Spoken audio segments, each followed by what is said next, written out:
Good morning. My name is Donna Marie Collins. The date is May 18th, 2023. Today's hearing is to consider an application to rezone 88 acres from the agricultural and residential plan development zoning district to residential plan development. Property is located on the east side of State Road 31 in East Lee County. The case number is DCI 2021-00051, 31 Oaks RPD. The details of this request will be explained during the party's presentation. My task as the hearing examiner is to accept testimony and evidence from the parties, prepare a recommendation to the Board of County Commissioners, who are the final decision makers on this request. My job is to prepare a recommendation that evaluates the request based on the land development regulations in Lee County. And this includes the Lee County Comprehensive Land Use Plan and the Land Development Code. Based on the testimony and evidence I hear during the hearing. Because this is a quasi-judicial hearing, all testimony and evidence that I accept on the record must be provided under oath. I will administer the oath to everyone in the room that intends to speak at one time at the conclusion of my remarks. I will accept testimony and evidence for approximately 2 hours, after which time I will take a short 10-minute break. We will then resume and continue for another hour and a half to 2 hours and then break for lunch if necessary. And then we will continue in that same pattern until the hearing concludes, or 4:30, at which time, if we need to identify a second hearing date, we'll do so at that time. The order of the proceedings will be as follows. First, the applicant representing the property owner will present the case. They may have one or more witnesses. Some may be experts. They will testify on a variety of matters, including the environment, transportation, compatibility, and things of that nature. That will be followed by a presentation by staff. That is an urban planner that reviewed the application and prepared the staff report in this case. The staff has recommended approval in this case with conditions. Following the staff's presentation, I will open up the floor to members of the public. I urge anyone that is here that wishes to speak to please fill out one of the public participation forms that are over there by the door. I will take this stack and I will call names one at a time. When I call your name, I ask that you please come to the podium, state your name. If you wish, you can indicate where you live in relationship to the project. We'll try to put up an aerial. And at that time, I would like for you to share your concerns or support for the project. I will say that oftentimes in these hearings, I find that people are not completely opposed or completely in favor of a project. They have specific concerns. If you share those concerns with us, you allow us an opportunity to perhaps address those concerns through a more detailed explanation, or you give us an opportunity to perhaps fashion a condition to address those concerns. Members of the public, there is no limitation on the amount of time you can speak. You may speak as long as you like. All the same, I ask that you please organize your comments, take notes during the presentations that you hear so that you can relay the information you wish to relay in a concise manner. If someone spoke before you and basically expressed all your feelings in the interest of brevity, you may say, I agree with what this person said, these are my same concerns, or you're free to repeat those same concerns. There's no limitation.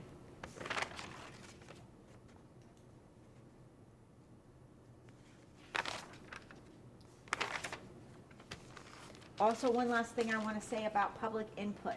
That is the time for you to ask questions. So if during the presentation something comes to mind and you want more information on something, make a note of it. During public presentation, that's when we accept questions. I ask that staff and the applicant make note of all questions, and then when we conclude all of public comment, we will return to them and they will address all the questions that have been raised by the public. Again, members of the public, you will get only one opportunity to speak. so I urge you to please organize your thoughts. I can't allow you to come back up after you've taken your seat in the interest of keeping the hearing moving and getting through the hearing.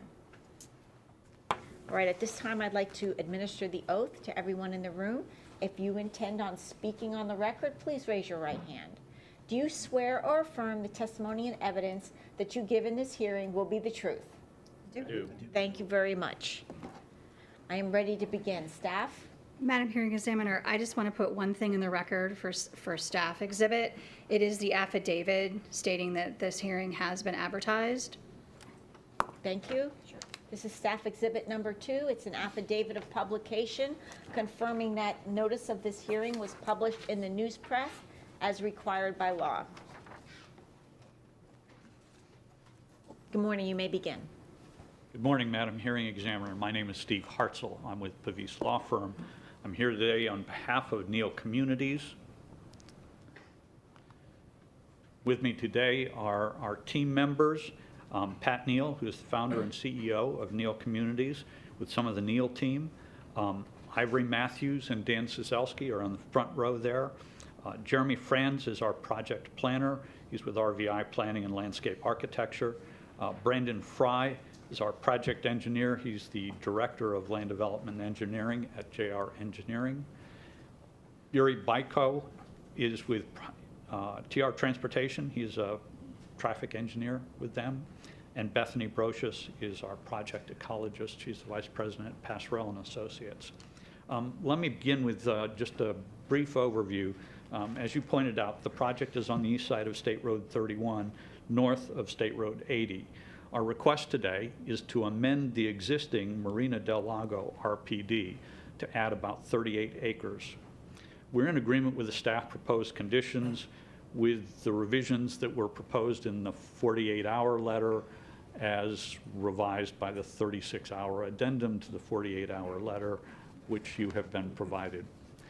Staff is in agreement with the changes that have been made based on the 48-hour letter and that 36-hour addendum. I've got an extra copy of that addendum if you would like that. I also have a full-size copy of the master concept plan, which I would like to introduce as exhibits. Thank you. I'll take those now. So exhibit 1 will be the addendum. So have all outstanding issues between staff and the applicant been resolved? Yes. And that addendum reflects those changes. So we are in agreement with the conditions. We just got that on the record, so there's no takebacks. Thank you. With regard to expert testimony, the 4 experts that we have submitted with the 48-hour letter are all experts who have been qualified before by the hearing examiner, and their resumes are on file. In the interest of expedition, I would offer all 4 of them as experts and ask that you recognize them as such. I will. Thank you. Thank you very much. Our order of presentation will be, Jeremy will start with a land use and planning analysis. Yuri is going to address our transportation and trip generation. Bethany will follow with the environmental aspects of the project, and Brandon will explain the stormwater and drainage design. Then Jeremy will come back and wrap it up with the findings, the comp plan compliance, and discuss the conditions so that you understand the changes based on the conditions that are set forth in the attachment C to the staff report. Yes, we'll work from the We'll work from the addendum. We'll work from the addendum. At this time, I would like to introduce Pat Neal, who's the CEO of Neal Communities, and Neal is going to, or Pat is going to talk a little bit about Neal Communities for you. Thanks Thanks very much. Thank you, Steve. Good morning. Good morning, Madam Hearing Examiner. My name is Pat Neal, and I'm the principal of the applicant. I will be very brief. I'll start by saying, quote, I've won every award made to members of the legislature. I was Frank Mann's predecessor as Senate Natural Resources Chairman. You'll see a very environmental proposal that meets the standards of the Lee County Code. We're experts in master plan communities. We've completed about 124 master plan communities in Pinellas, Hillsborough, Manatee, Sarasota, Charlotte, Lee, and Collier counties over the last 53 years. I've built about 20,000 homes in Manatee County, my home. We're Southwest Florida's largest locally owned private home building company. We have a customer satisfaction rate of 93%. We think we'll, if approved today by your recommendation, we think we'll build a beautiful community for people here in Lee County. Thank you. Thank you. Thank you. At this time, Jeremy will begin.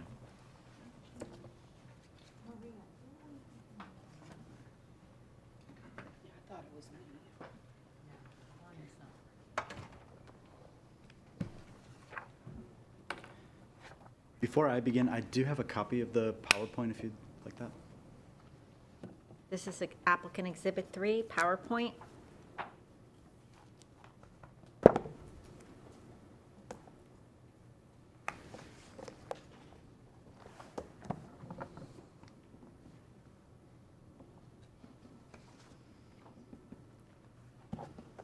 Good morning. Jeremy France with RVI Planning and Landscape Architecture. I'm a planner there. I will, as Steve mentioned, talk a little bit about our request and the proposal and then turn it over to the rest of the team. So our request today is to amend an existing resolution, Z06050, to rezone 88 acres from residential planned development and agricultural, Ag 2 zoning, to a unified 31 Oaks RPD. The request allows for 265 single-family detached dwelling units or 342 townhouse dwelling units, or a combination of those unit types that does not exceed the total weekday PM peak hour trip generation of 265 single-family dwelling units. That's a mouthful. We'll talk more about it as we go. Our maximum height proposed is 35 feet, and we're also proposing to connect to Lee County utilities for sewer and water service. So here you can see the site location, the property boundary, obviously the yellow boundary, and the highlighted area is that existing RPD, Z06050. It's called the Marina del Lago RPD. It's approximately 49 acres, and the remaining portion of our subject site today is approximately 38.6 acres. As Steve mentioned, we're adjacent to State Road 31. Just along the north of the property line is Demoya Drive, and then we'll be hearing about Davis Drive probably later, and that's that road there on the east side. The property's approximately a quarter-mile north of State Road 80, Palm Beach Boulevard, and we will be proposing access from State Road 31 and Storage Bay Drive, which is down here. The property is within the Caloosahatchee Shores planning community.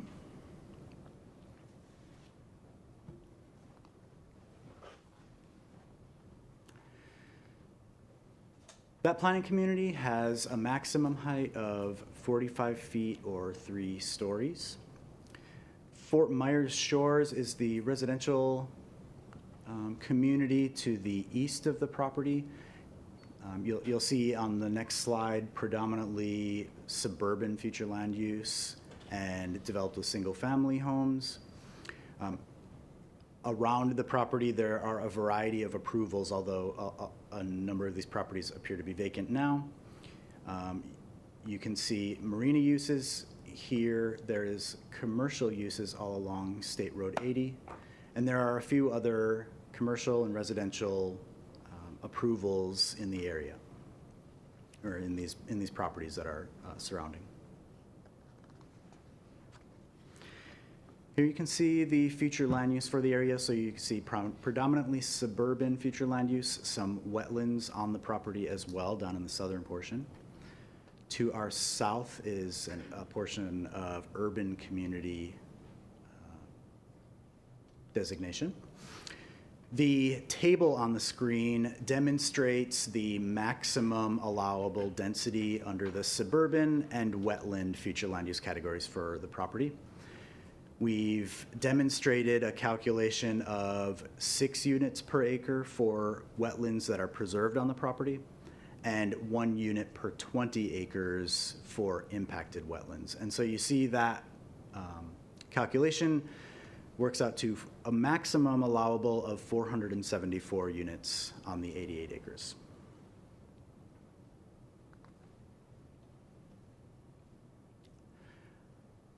Mentioned the Marina del Lago RPD already. That development is currently approved for 140 dwelling units on that portion to the north.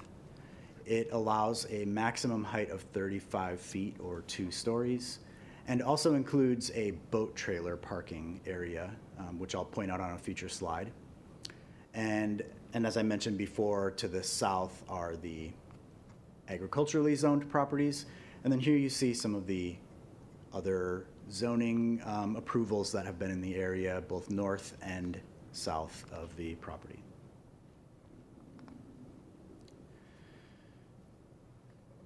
Infrastructure surrounding the property, you can see there is a fire and EMS station approximately less than a mile from the property. A number of schools and libraries, other public infrastructure available to serve the property. We are proposing to connect potable water to the Olga water treatment plant and sanitary sewer connection to the City of Fort Myers North Water Reclamation Facility.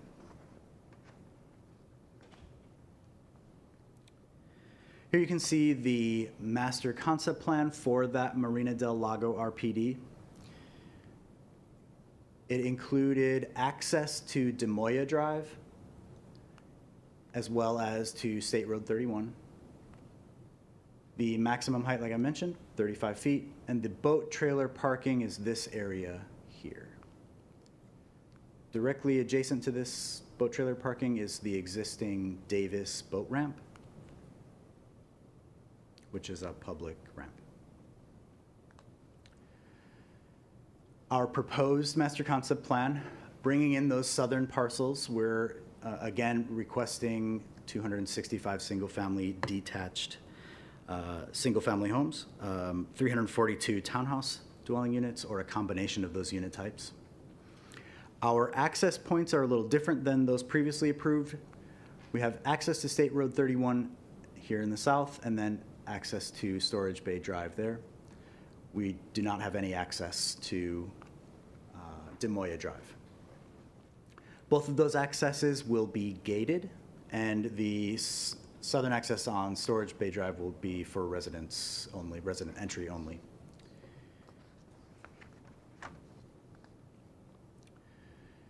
We think the proposed master concept plan provides a number of enhancements over the previous approvals. So we provide separation from those property lines from the existing residents in that gold area. We're providing enhanced buffers in that area as well, which we'll talk about more on future slides. Again, we have no access to Des Moines Drive. This was a comment that was made during our information meeting with the public, and so we've made changes to the plans that the public saw at that time. Again, no boat trailer parking in that area as well. And we've moved our access on the Marina del Lago. You see that corresponds to this location here. We've removed that access, moved it down to the south, and provided for additional wetland preserves in that area. So I'll walk through all of these enhanced buffers. There's a number of slides here. This area here is a 30-foot type F buffer required due to the cul-de-sac here adjacent to properties zoned for single family to allow single family. We have 2 separate scenarios for the other parts of the other property boundaries.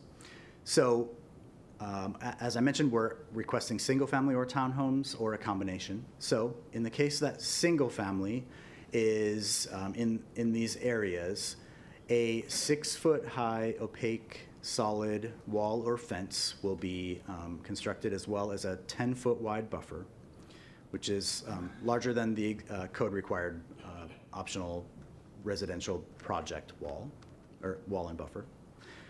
Our plantings will be 5 trees per 100 feet and include a double hedgerow. Those plantings will be on the outside of the wall or fence.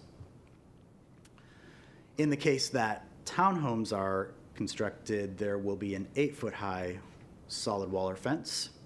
The buffer would be a 15-foot wide type B buffer, which would again include plantings of 5 trees every 100 feet with a double staggered hedge, again on the outside of the wall.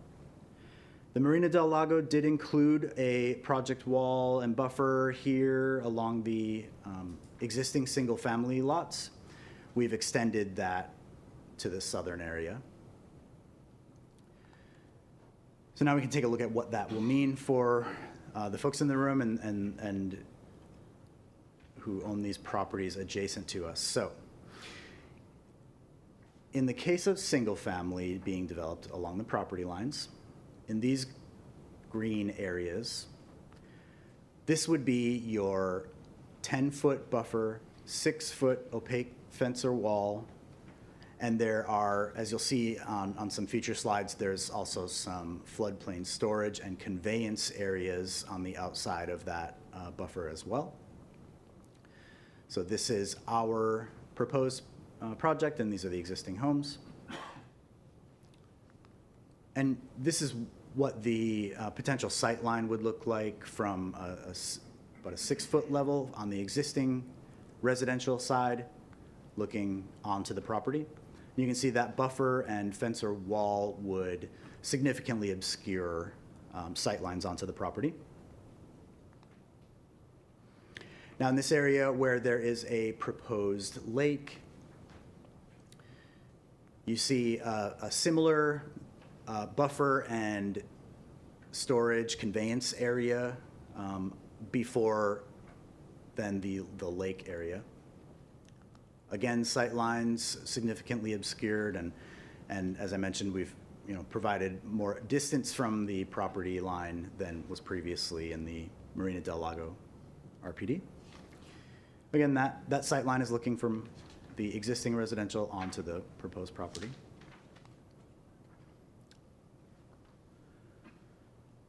Along State Road 31, and these properties to the north here are, in the case of single family, no buffer is required with the exception of that type F that was previously mentioned. However, there will be significant wetlands existing and proposed to be created in this area. So there will still be a significant setback and plantings or existing vegetation between the road or the other properties and our proposed residential tracts. Again, here's a sight line, an example from outside of the property looking in, and you can see kind of a depiction here of those areas where we would include created wetlands, which we'll talk about more later, and then also some of the existing wetlands. So this would be a pretty significant buffer for that property line. Moving on to the case of townhomes being constructed. This would be the 15-foot type B buffer, a little bit bigger buffer, similar plantings, and an 8-foot high fence or wall. Again, this is along those areas marked in green. And again, the sight line onto the property from off-site on, obscured by that proposed buffer and fence or wall. Similar scenario again, the lake between the proposed residential tracts, the buffer, proposed floodplain storage and conveyance area, and again, sight lines from outside of the property on. In the case of townhomes along State Road 31, a type D buffer would be required. The existing Vegetation or any created wetland plantings would be required to meet that type D planting height or would exceed the requirements for a type D buffer. So it's a very similar buffer setback scenario as in the single family scenario. Again, sightlines from outside of the property looking onto the residential tracts. The open space required for the property would be 35.3 acres. The grayed out areas on this version of the master concept plan represent 39.43 acres of open space. So we're exceeding that open space requirement. And the lake calculation is consistent with the land development code limiting to a maximum of 25% of the required open space. So with that, momentarily, I'll step away and turn it over to Yuri. Thank you.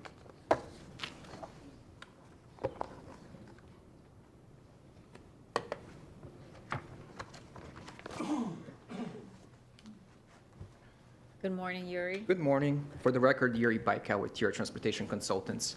I've been sworn in and previously accepted as an expert in transportation planning. So a traffic study was conducted for the proposed rezoning request. As previously mentioned, the request is to rezone the site to allow up to 265 single-family dwelling units or up to 342 multifamily townhouse units, or a combination of both, as long as the trip generation does not exceed that as a result of the 265 single-family dwelling units. Okay, so it can all be one, all be the other, or a mixture of the two. Right. And the reason is, I just want to emphasize that our traffic study was done based on 265 single-family dwelling units. Because that generates the most traffic. It generates of more, the three options, it generates more trips than the townhouse option. right? But that's why the staff, I believe, was more comfortable with putting a condition where it says we don't exceed the 265 single-family dwelling units, because that's what was analyzed in our traffic study. So that was the reason. And per IT trip generation manual, which is the manual we're required to use to come up with a trip generation, the 265 single-family dwelling units generate approximately 248 PM peak hour trips, while a 342 townhouse option generates approximately 168, so significantly less. So then as part of our traffic study, we took the highest trip generation as proposed from this rezoning request and added those trips to the surrounding roadway network and conducted what's called a link level service analysis based on the future build-out project traffic conditions. And the results of our link level service analysis indicated that all roadways will operate at a projected level of service D or better in the future project traffic conditions, or in other words, there is sufficient capacity to support this rezoning request. As part of our traffic study, we also analyzed the surrounding intersections in the area. Those included SR 80 with SR 31, which is currently signalized, SR 80 with Merchandise Way, which is that reverse frontage road that currently serves the racetrack gas station to the south, as well as SR 31 and the proposed project's entrance. And the results of our intersection analysis indicate all those study intersections will operate at acceptable level of service and with sufficient capacity to support this project at the build-out. I also want to mention that FDOT is currently performing a PD&E study in this area to address the future traffic growth and traffic patterns in this area.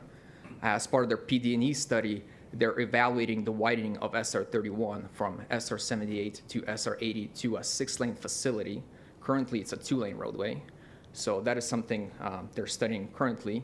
And that study is projected to be completed by early 2024.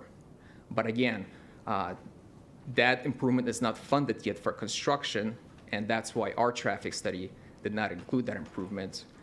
But again, in our analysis, SR 31 was shown to operate at sufficient capacity as a 2-lane facility as it exists today. So.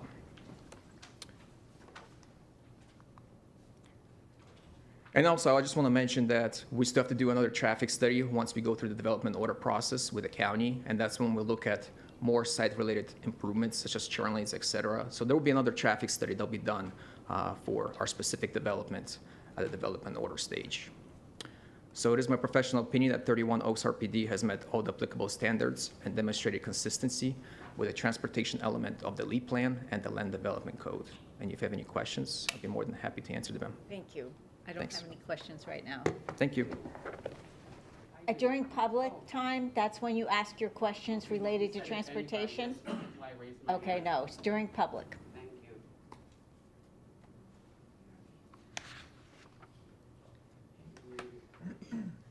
Good morning. I'm Bethany Brocious. I'm with Passarella and Associates, and I will be discussing the environmental aspects of the project. I'm going to start my presentation by just going over the existing site conditions as they're represented currently on the site today. Then I'll touch on the Indigenous Vegetation Management Plan and the Protected Species Management Plan that was prepared in coordination with county staff. So looking at the on-site conditions, you can see the orange area shaded on the aerial up here. Those represent the upland areas that are on site. We've got approximately 53 acres of upland habitat. And while we have a various mix of upland habitats on site, the dominant upland land uses consist of urban land uses, pasture areas, pine flatwoods, and hardwood conifer mixed areas. Urban and pasture are the more dominant upland land uses on site, but all of the uplands on site contain varying amounts of exotic vegetation, including melaleuca, Brazilian pepper, air potato being the most common exotics present on site. What constitutes urban land use on the site? There's an area with like manufactured homes. So there's existing manufactured homes on site. We wouldn't consider that to be a native upland habitat. And where is the pasture located? The pasture is, does this have a pointer? Yeah, okay. There you go, right here, south of the Barrow area on site. And then it extends up to the east and around the top.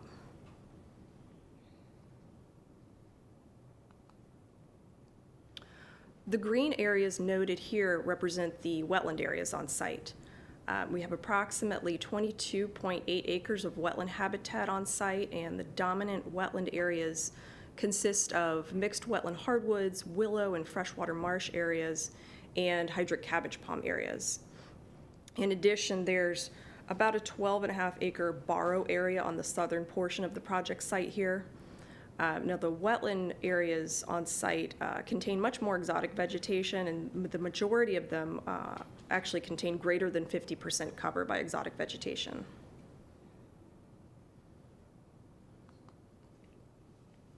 So just to give a visual representation of the habitat on site, as noted, we have a mixture of indigenous and non-indigenous, native and non-native upland and wetland areas on site. There's areas that have been previously disturbed, including the urban area and the pasture areas. But just to note, the vegetated habitat on site in general consists of approximately 62% non-native or non-indigenous area. And these are photos from the project site that represent the habitat conditions.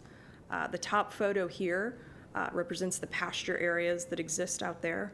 And then we have a photo of a wetland area here on the left and an upland area here on the right.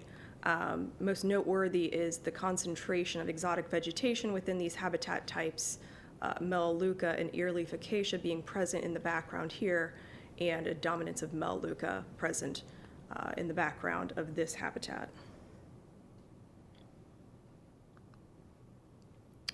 Now, in coordination with the county, we prepared an Indigenous Vegetation Management Plan for the project. In total, the project preserves 18.38 acres of habitat on site. And that's broken down into approximately 13.5 acres of wetland areas, just under a half acre of upland areas, and approximately 4.5 acres of wetland creation areas. Now, throughout the entire indigenous preserve, which is depicted in this blue shading here. Exotic vegetation will be eradicated from that preservation area. So species, including but not limited to Melaleuca, Brazilian pepper, earleaf acacia, will be eradicated from the preservation area. In addition, in areas that contain greater than 50% exotic vegetation in the current condition, they'll be enhanced with supplemental plantings. So plantings will be installed in those areas to enhance the condition after the completion of those activities. Finally, we've got about 4.5 acres of wetland creation areas. We're actually going to go in and create wetlands from some of these, excuse me, these non-native, formerly disturbed codes. Those areas will be graded, and then supplemental wetland plantings will be installed in those to enhance the condition of those areas as well. And then the entire indigenous preservation area will be protected under conservation easement.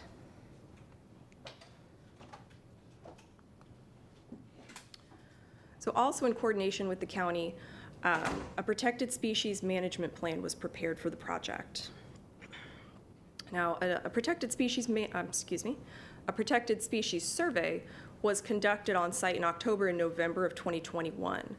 And as part of that survey, 5 gopher tortoise burrows were documented on the eastern portion of the site in this area here. Now, in coordination with the county, a protected species management plan was prepared to address the gopher tortoise. And if the gopher tortoise burrows will be disturbed during project construction, a relocation plan will be developed in accordance with the Florida Fish and Wildlife Conservation gopher tortoise permitting guidelines and in accordance with the protected species management plan that was prepared in coordination with the county. Okay, so the gopher tortoises on site will be relocated in accordance with regulations, right? They will, Okay. yes. And you'll be updating the survey when you get closer to construction? The FWC will require that we do a survey within 90 days of relocating the tortoises. So if you missed any, you'll probably catch them the next time, or? Absolutely. And so am I understanding it, the gopher tortoises were spotted in the area where the mobile homes are? No, so the mobile homes are over here along 31. Okay.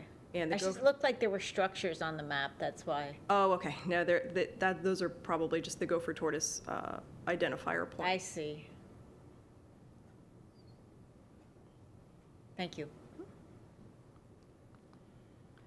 So that concludes my environmental summary. It's my professional opinion that the 31 Oaks RPD has met all of the applicable standards and demonstrated consistency with the environmental portions of the Lee Plan and Land Development Code. And I'm happy to answer any other questions that you may have. I don't have any questions right now. Thank you. Thank you. Thank you.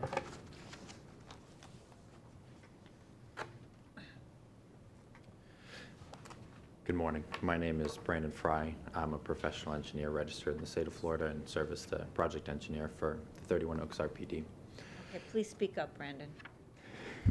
Sorry. You never have a problem in team meetings. Never. Shy. So, as with many projects in Southwest Florida, surface water management is a really important topic. And in addition to all the standards that we would be required to comply with on a state, regional, and local level, there are a number of conditions that staff and our team have identified to help protect our project as well as the existing residents around the project, which is memorialized by Condition 11 within the staff report. That condition requires us to submit an analysis with multiple design scenarios, both pre and post development, to confirm that any existing flow pathways that may exist are maintained both during and post construction to ensure that there are no impacts to the residents surrounding the project or commercial facilities surrounding the project. In addition to that, we will be required to provide profiles in the existing and proposed conditions to confirm that we are either maintaining or improving the quality of the wetlands on site and lengthening the hydro periods to the greatest extent possible with a number of mechanisms in place, rerouting flows, different control structures, things like that, that would all be detailed within that development order.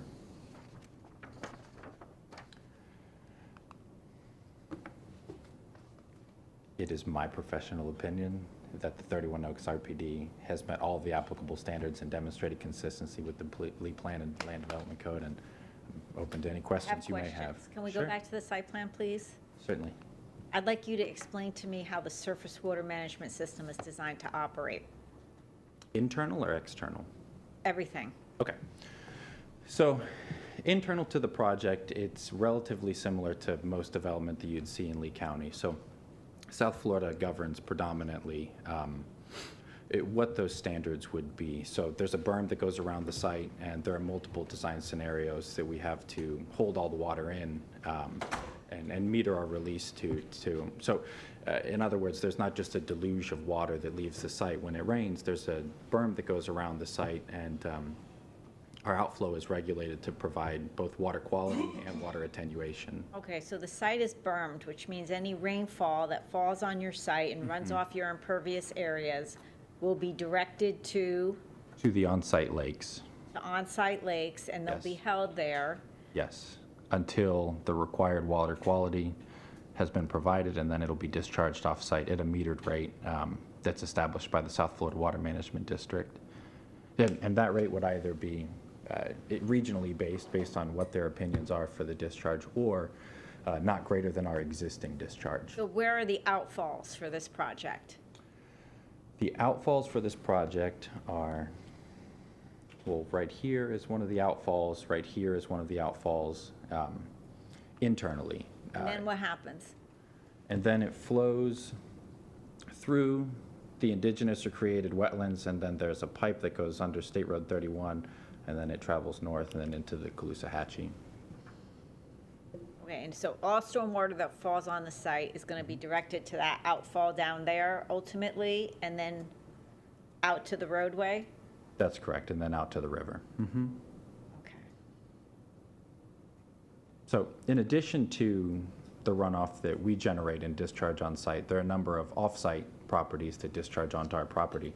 And you can sort of see it here in green going around the property. This is a conveyance swale that we have designed to catch all of the adjacent properties runoff that historically fell onto our site and direct it around the property under our entry, and then through those same pipes that our created discharge runs through. Okay, so this is water that's falling maybe on Fort Myers Shore and traditionally ran to the southwest. You're going Yes. to kind of channel it along the perimeter of your site? Exactly. That'll be channelized. And then so- it's going to enter your site and then go out to 31? It has, yes, that's correct. We did a regional study to determine which areas near the project were graded such that water would fall onto our properties, and then we delineated basin lines and then figured out how much water came off of those properties, fell onto our properties, and then that was our target for rerouting around. And that's what sized the channel that's going to be placed around our property. Okay, so when I was looking at the examples of the buffers between the properties, I noticed that there was a wall, there was vegetation, and then there was like a swale. Yes. Right? And then the adjacent property line. Yes. That swale I saw in that photograph is what's taking your off-site flows and Exactly. That's what's responsible for routing the water around the site. Yep. and then at some point it's going to enter your site, get filtered through your wetland and leave. That's correct. So you have to design that area to take on that water? That area being the wetlands, or that Yeah. area? Yes. Yeah. Yes, well, to the greatest extent possible, right? The indigenous wetlands are what they are. So there will be some cleanup of exotics within those areas, but we don't have much capability to regrade because those must remain indigenous. We do have the ability to create wetlands, though, in the areas that are depicted in a lighter tan here. So those areas we have some control over, but the areas that exist, plus the areas that we create, we estimate what the flow characteristics for those will be, and that is what. I'm trying to determine whether the design of this perimeter swale is designed to accommodate the anticipated flow, and that there isn't going to be a backup within the community that's adjacent to you. Oh, it must be. It has to be. And that's something that we're really sensitive to as well with the design. And there are, it's not listed here, but there are a number of different storm scenarios up to and including the 100-year 3-day storm scenario, which is kind of that, once in a blue moon that we all hope never happens, but must design to, it's designed to handle up to that amount of flow coming off adjacent properties onto our property, conveyed through our property and under those pipes, through those pipes under 31. So barring an extreme condition that would be beyond that storm, everything should flow with no backup onto adjacent property. And is this regulated by just the county, or is it also regulated by the district? The district regulates off-site discharges, and we're required by the district standards to either maintain or improve the flow characteristics and stages that you would see for water in off-site areas. Lee County, I don't know, has a specific code for that, but that's why it's conditioned here within the staff I'm just report. wondering, in terms of the design of this swale, who's telling you that it's big enough, not big enough? I am. Okay, and So- then it's the responsibility of the developer then to maintain that swale so that it doesn't get overgrown and it flows? That's exactly correct, yes. So South Florida Water Management District would typically have a requirement of the maintaining conveyance for a 25-year, 3-day storm event. In this case, we're also including some smaller storms, but also the larger storm, the 100-year, 3-day that I'd mentioned before. And it's my professional responsibility to ensure that there are no adverse impacts to the surrounding sites. Okay, thank you. Yes, ma'am. Beth, is this a condition worked into, the maintenance of that swale worked into this, or is it handled during plating? What is? Condition 11 has the specification that is driving what is on that development order for the studies that need to be done at time of DO to show that the capacity is there, the maintenance entity is there, all of that is dealt with, because at time of zoning, they're not fully designed at this juncture. So that it'll go to the DO, and then the conditions are in condition 11, which is pre-development drainage analysis, the post-development drainage plan, and then profiles and section plans are all laid out in that condition with specificity. And Natural Resources has reviewed that condition, and they worked with the applicant to come up with the condition that would be sensitive to the surrounding uses to make sure that it doesn't back up, that doesn't flood off-site. So that the details are in the DO at that time, and this condition is driving it because we do not have a code that Development Services can fall back on. So we have to write this condition, this floodplain storage condition. And it's addressed in that condition. Correct. Thank you. Yes, ma'am. No And- further questions. Do you have questions? I'm sorry, just as a follow-up, Brendan, Steve Hartzell for the record. South Florida Water Management District will review all of this as a precursor to being able to get your development order, correct? That's correct, yes. These reports will be reviewed by both Lee County and South Florida Water Management So District. this 100-year, 3-day storm, seems like we get them more often now, but, so that would be something less than Ian, okay, which is like an anomaly, Okay. but more than a typical summer rainfall, correct? Dramatically more, yes. Okay. Somewhere in between. So on a site in this area, I don't remember the exact number, but I believe it's around 14 inches of rain over a 3-day period. So for context, so there are storms that are what I refer to as punchy. It's not a technical term, but very intense, very quick storms that respond a little bit differently. But it's the long hurricane type events that we typically design around, which is what that 100-year, 3-day is intended to replicate. Okay, thank you very much. Yes, ma'am. And I believe Jeremy is up next to discuss lead plan consistency. You okay? Okay, so this is where I left my pen. Were you looking for I it? was looking for it. That's going to happen more often as you get older.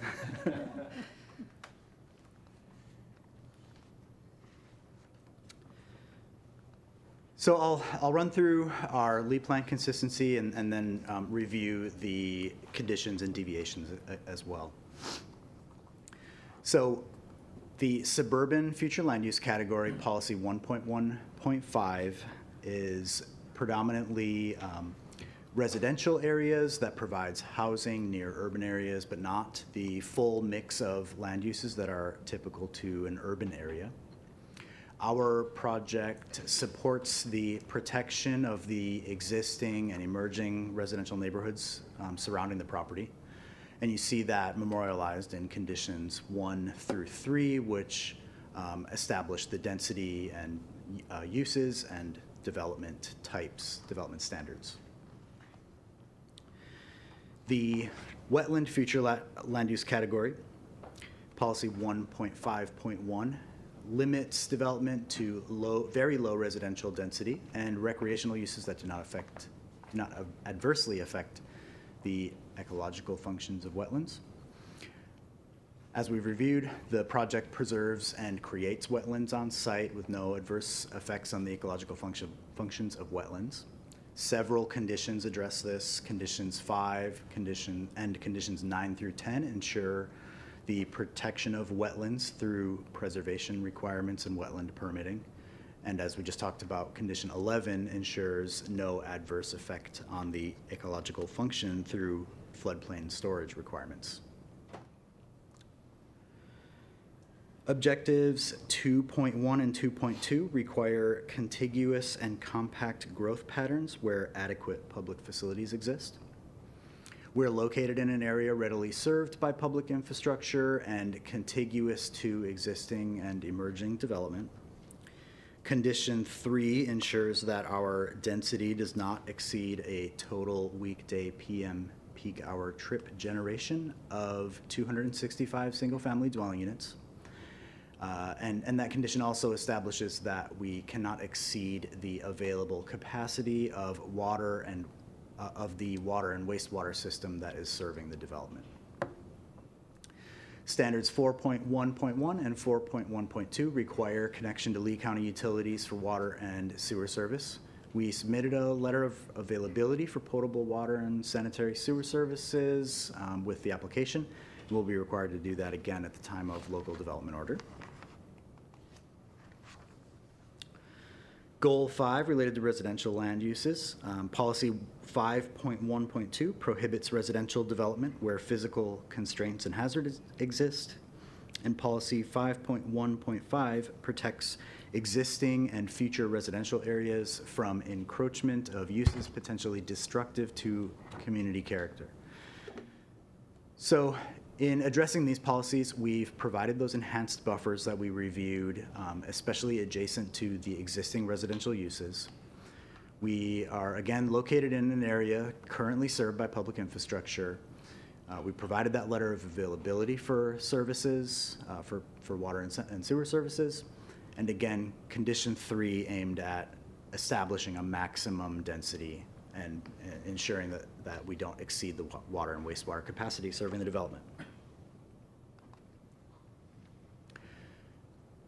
Policy 5.1.7 requires interconnected sidewalks, open spaces, and recreational uses. We demonstrated the open spaces exceed the required open space in the code, and open spaces and recreational uses provided will be consistent with the policy, and sidewalks are also provided throughout the community. What are the recreational uses on the property? We have an optional amenity site in the central portion of the master concept plan. I think on an upcoming slide I'll have a master concept plan. I can point that out.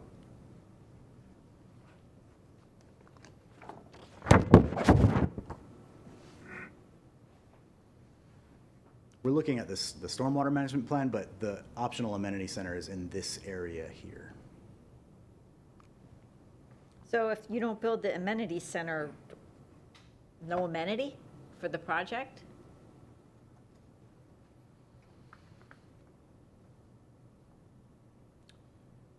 I'll let our team correct me if I'm wrong, but if it's an optional amenity center, we are not required to build the amenity center. And what provision is being made at the entrance of, is this going to be an age-restricted community? No. So what provision is being made at the entrance for school bus, for the residents' children? At the entrance, we are meeting the land development code requirement for separation of the gate gatehouse from the entrance, and there will be a turnaround in that location as well. Will there be a place off the paved roadway for the students to stand? Because I think in the file, in the staff report, I saw from the school district, the student generation. So if you're saying it's not age restricted, the predicted student generation, obviously that's the only place they're going to be able to stand to be picked up from a school bus, because your access to the south is kind of on a reverse frontage road, right? So there will be sidewalks along the roads, internal and at the entrance as well. So there will be locations off of the road that students waiting for the bus would be able to. What will your off-site sidewalk responsibility be in this case? Off-site on State Road, along State Road 31. We'll have to include a sidewalk along State Road 31. I think, well, I won't speak to exactly how far that goes, but we'll have to include a sidewalk along State Road 31 as well. We'll see that when we look at off-site improvements at the DO stage.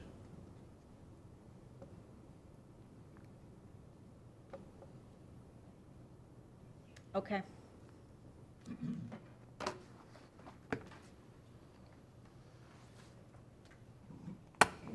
Regarding the surface water management system, a number of policies here, 60.4.1, 60.4.2, and 60.4.3, as well as policies 125.1.3, 125.1.4, and 126.1.4 address protection of natural systems and require incorporation of the natural systems into the surface water management system. They also require maintenance of pre-development groundwater quality and surface water flows. So in this case, condition 5 again ensures that we include 18.38 acres of indigenous open space. That open space includes the preservation of wetlands as well as rare and unique uplands and the creation of wetlands as well. Condition 11 again ensures that stormwater system protects the pre-development drainage patterns.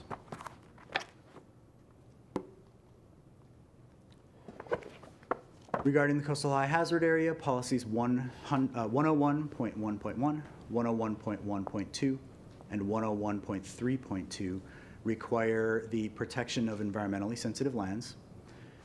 As Brandon discussed, we've provided an enhanced stormwater system that protects the existing resources on site and those wetlands within the CHHA.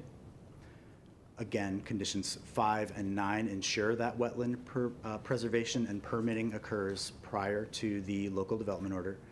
And condition 11 addresses that pre-development drainage protection.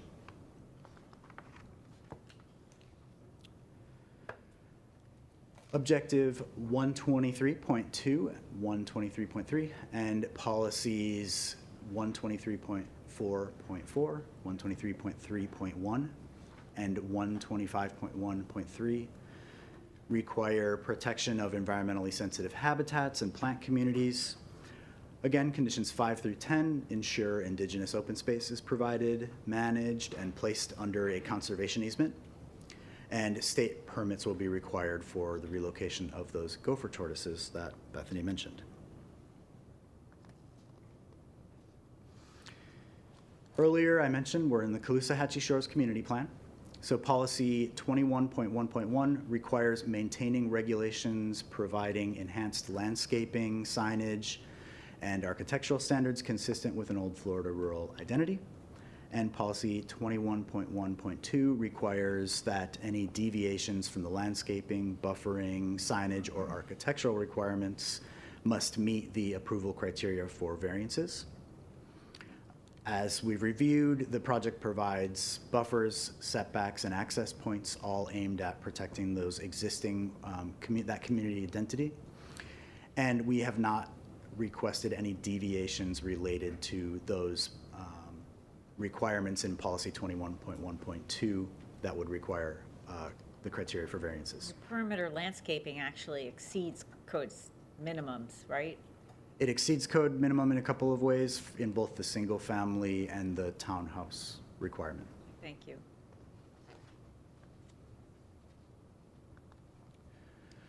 The community plan also requires that we hold a community meeting within the planning area. We held that meeting on December 9th, 2021 at the Crossroads Baptist Church. We had approximately 45 people in attendance, and we received comments related to the access locations. As I mentioned, we previously had a master concept plan at this meeting that showed that same access on Demoya Drive. As a result of the comments we received at this meeting, we removed that access.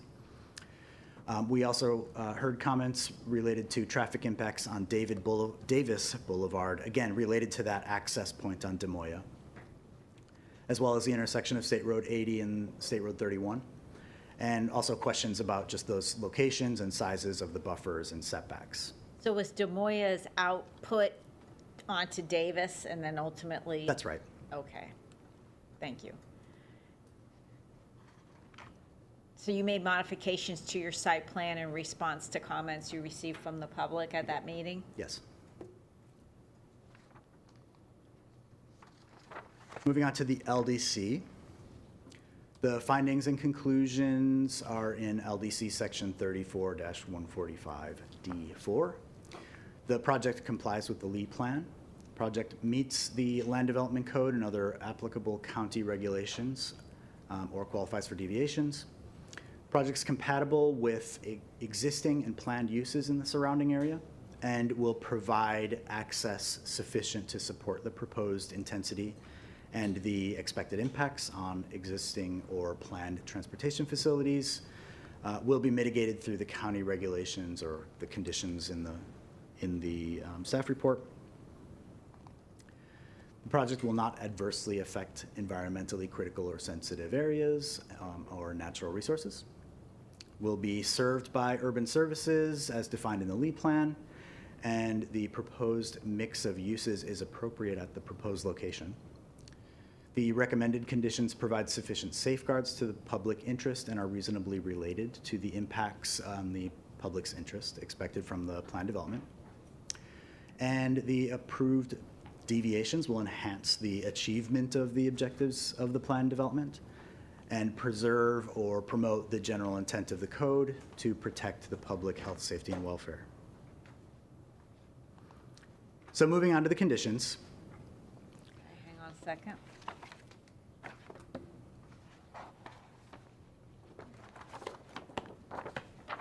I'm ready. So as already noted, staff and the applicant are in agreement with all of the proposed conditions and deviations as they've been amended. I won't rehash those conditions that haven't been changed, but we'll just go through those changes that were in the exhibit that Steve provided. So the site plan now is May 16th, Yes. 2023. I know you gave me an enlarged version. Do we also have a smaller version for attachment to the recommendation? Absolutely.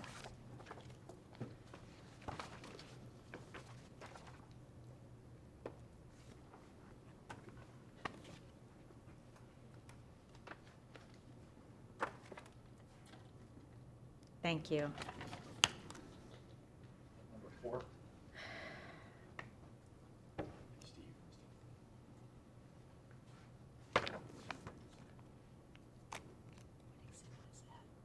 This is Exhibit 4, applicant Exhibit 4, which is a reduced copy of the 31 Oaks Master Concept Plan dated May 16, 2023. Yeah, so that is the first condition. I didn't create a slide for that date change, but I just wanted to confirm, I realized you had given me an enlarged version, but I'm going to need something to actually attach to my recommendation. That's why I requested it. And would it help you if we hit the couple of pages where there were highlights that we were not in disagreement with? For instance, on the first page, as you pointed out, the date changed for the master concept plan. No, you don't have to go over the things you've agreed to. I highlighted on that because I wanted to make sure I had all the documents I need for the recommendation. Good, thank you. Okay. So jumping to condition 3, this is where we establish that limit on the mix of dwelling types in the case that we have more than one. And the proposed modification in the 48-hour letter maintains the intent of what that condition was doing, but just clarifies how that will be calculated. It's the total weekday PM peak hour trip generation.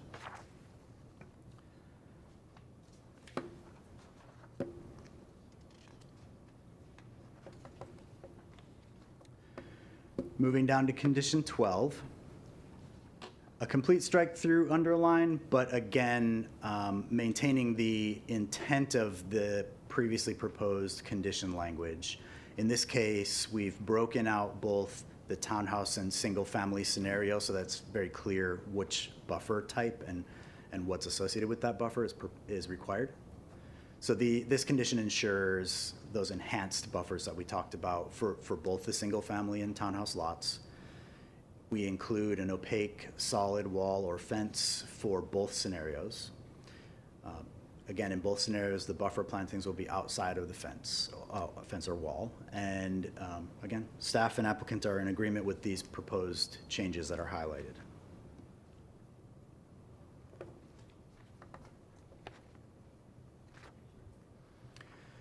Condition 13, this condition required a type D buffer. We are proposing to clarify that that's in the case that townhouses are proposed along State Road 31. Again, the existing wetlands will exceed the type D buffer requirements, and the created wetlands would be enhanced to meet the height requirements for the plantings in the buffer area. So is this really necessary, this condition? Because I'm looking at the site plan, and I don't see where you're really going to have anything within 15 feet of the right-of-way. Something to think about. We didn't disagree with it, so we didn't argue the point.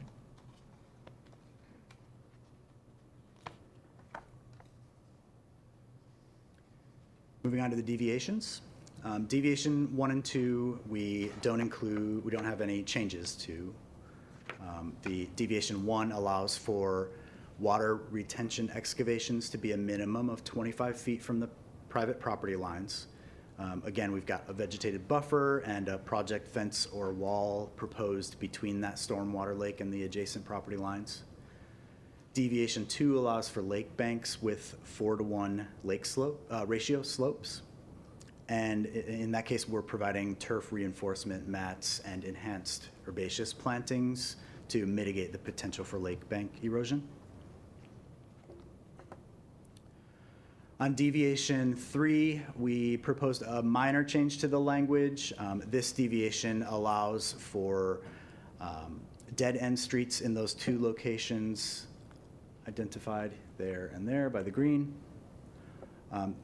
That deviation is needed to support the removal of the access to Demoya that we previously had. We did receive a letter of no objection from Chief Ruiz, and staff and the applicant are in agreement. The removal of the hammerhead turnaround is simply because these are just regular dead ends. There's no hammerhead at the end. Deviation 4 provides relief for equipment pads to allow for encroachments into setbacks of 4.5 feet. The deviation is related to a note in condition 2, note 6, which identifies that encroachment allowance. And why is this necessary? Currently, the code specifies that equipment pads and platforms are limited to a 3-foot encroachment into the setbacks.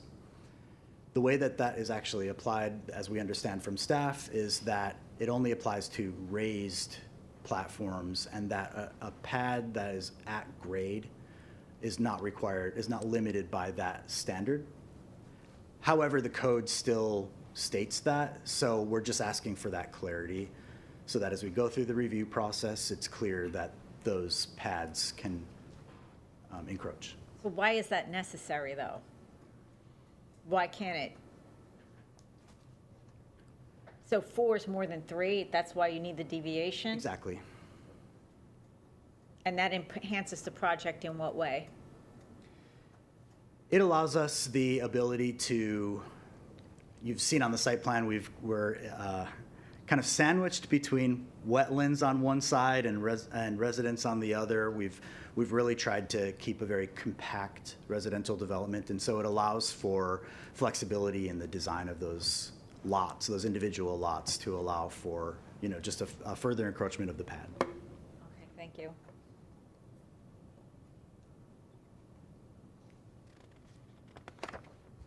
That's it.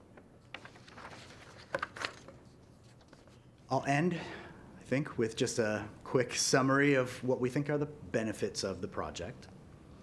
So we're protecting community character, again, through separation from the existing residents along the eastern and northern property lines. We've removed the access to Demoya Drive. We are not proposing any boat trailer parking, and it would not be an allowed use in the PD.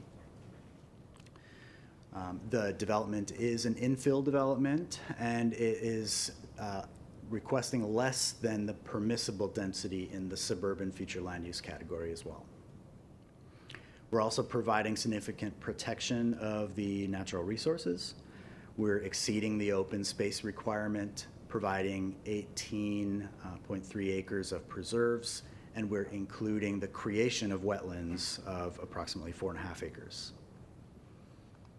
So with that, it's my professional opinion that the 31 Oaks RPD has met all of the applicable standards and demonstrated consistency with the Lee Plan and the Land Development Code. Thank you. Thank you. Why don't we take, if you don't, do you have questions of your witness? No questions. What I was going to say I'm is, going to take a short break right now, and then we'll resume with yes. staff review of the application. Thank you.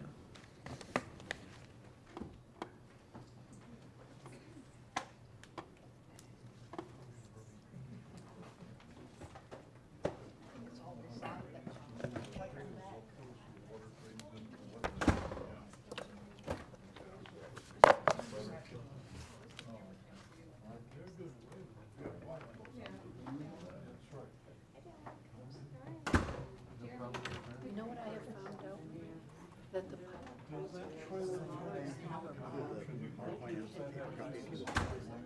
would I Take it. scan version so that I can enlarge them on my computer? I'm like, I have my lamp and I'm trying to read. You mean when I send them to you, they're small? What, no, when I get copies of what they, the print's too small for me anymore. If I could get scanned copies of stuff, if that would be.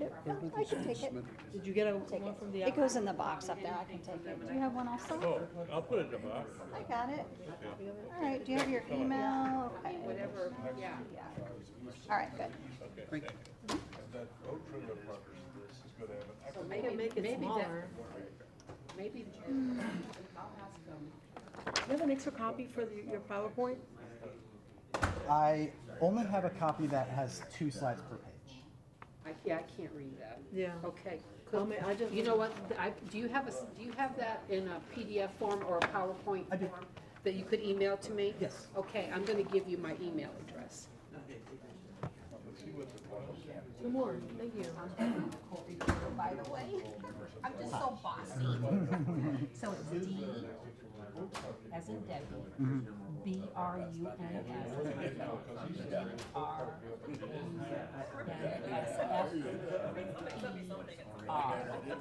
@gmail.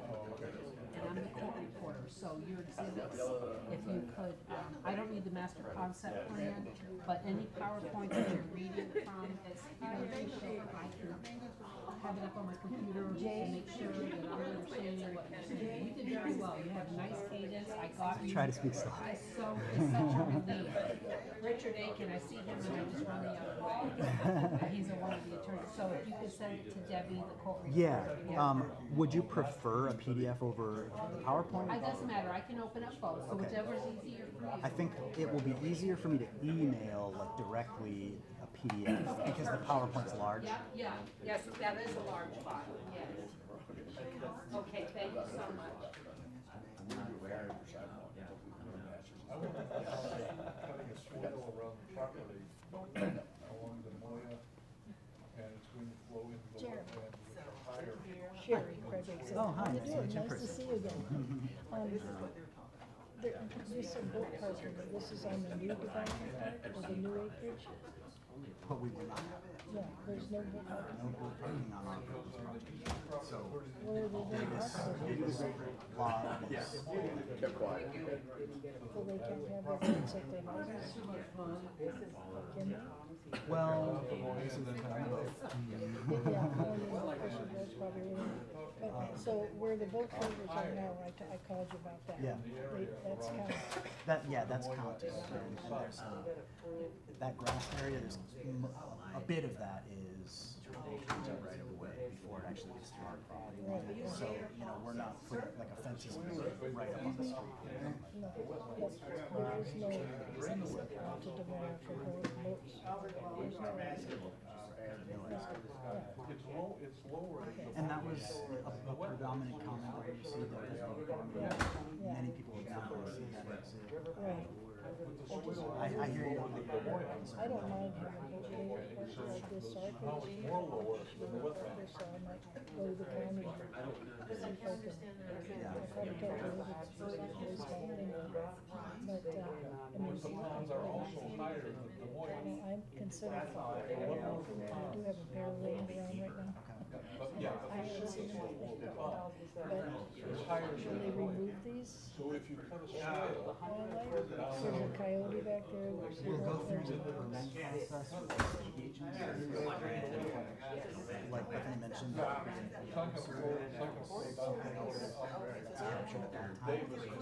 it'll be, we don't just give them whatever because the zoning doesn't establish it.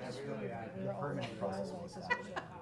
And through that permitting process, there's an established standard for how Legibly. okay, stay on site and just move from your or if they have to go off site to like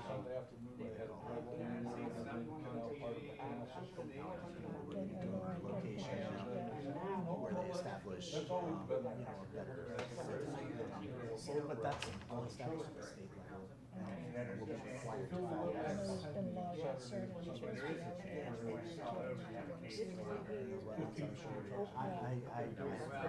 not gonna walk back there, I heard there's trails, and I guess kids, they had a police officer stop them and say, you seen these teens right there? And they said, well, probably would, I said, I don't know what they're doing either. But he said, no, there's poles back there, and so there's a vent. What about snakes? That's my concern, is the snakes coming into my yard. I can't, I said, Fred, we need to get made, dig it down along the fence and just, we have fencing all the way around our property. We didn't put that, thank God, people before us did. Because gators do come out to mate and head for the road. and they're talking about, I've never seen it, but neighbors have. So that's what we're concerned about, where that wildlife will go. And the townhouses aren't going to be behind us by our Des Moines, right? More toward the gas station. They could be in any of those. They could be there. They could be in any of those residential. Really? Could it be separate buildings or? When you say townhouses? Yeah, so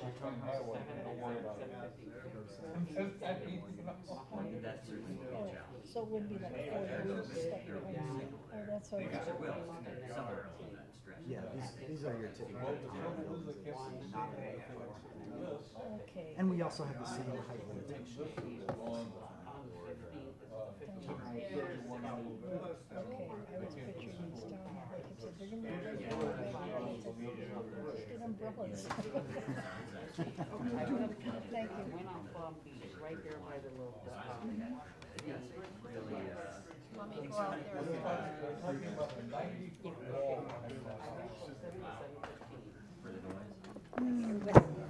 What? You know, whistle. I do what? A whistle. Oh, whistle, yes. Yes, Whistle at 'em. that's right. I'd love to boss people around, that would be awesome. My house is they're not gonna have the bounce. They're not gonna have the bounce outside on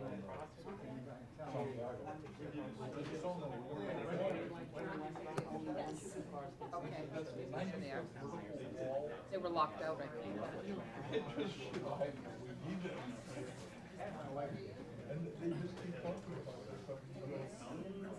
You need somebody? I don't know, there's a note, there's like a binder, a notebook on that table. I don't know if it's somebody's.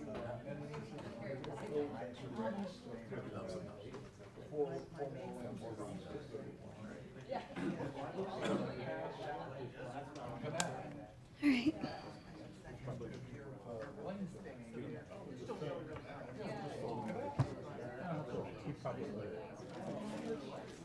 What? I guess I'm not even sure. Okay. It's all done. All right, let's get started. We're back on the record with staff's presentation of their staff report. Good morning. For the record, my name is Beth Workman. I'm a principal planner with the zoning section. I've been accepted as an expert in this forum before, and I wish to do so today. Yes, please. Thank you. First thing I want to do is give you a copy of the PowerPoint. Staff Exhibit 2. Exhibit 1 was the staff report.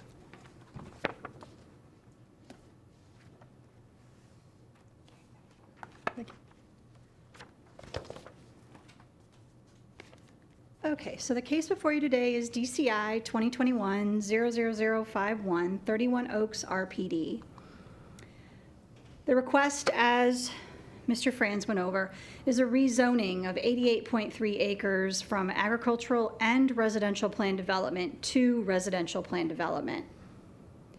The applicant is wishing to permit a maximum of 265 single-family dwelling units or 342 townhouse dwelling units or any combination of those units. The applicant is seeking 4 deviations. The 4th deviation has been added for encroachment setback, and it was added in the 48-hour letter. Staff recommends approval with conditions. Little property history, Mr. Franz went into this in detail. The project does abut State Road 31. It's in the suburban and wetlands future land use category.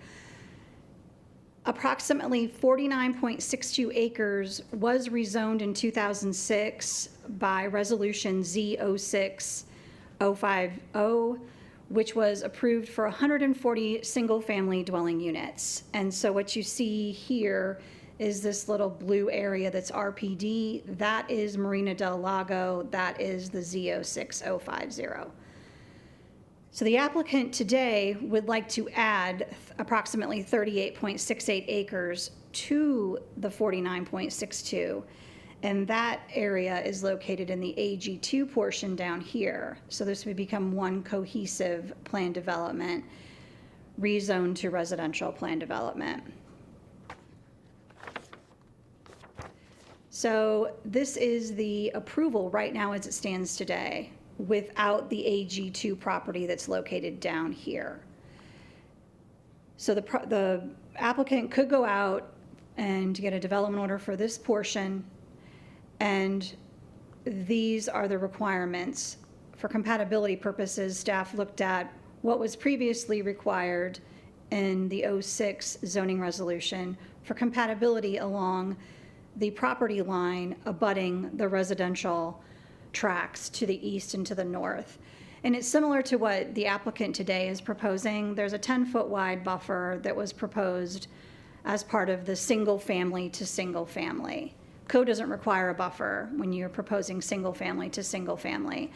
And that was an enhancement in the 06, as well as it's an enhancement today as well in this case, because the applicant today is proposing a 10-foot wide buffer with the 6-foot high opaque fence or wall, the solid wall. And in this condition in 06, they incorporated the existing vegetation if it could be saved along the property line. Staff reviewed that. We decided not to include that in the condition because of the berming that was explained that's going to go around the property. It's futile. I mean, you would have to like full drip line, move a berm and snake it around some of the plant material to save it. And with the conveyance coming in off the side to, you know, incorporate the floodplain storage so that the surrounding uses have positive flow onto the site like it currently occurs today, that existing vegetation would need to be impacted and then the buffer put in. So that was the single family to single family. The State Road 31 buffer, there were no indigenous saved along this area, and it was a 25-foot type D buffer. Code requires or allows a 45-foot height. In this zoning, it was 35 feet. In today's zoning, it's 35 feet.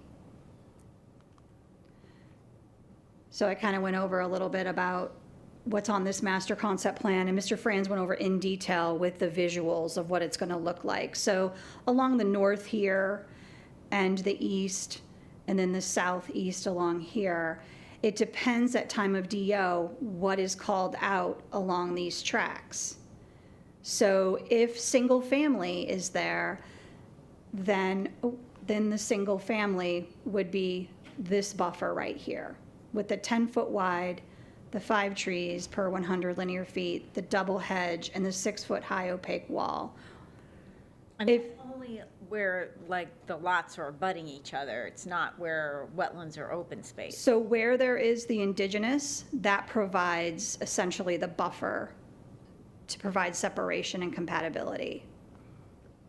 So we're really only talking about this northeast corner Right here. and the southeast. Coming down this way.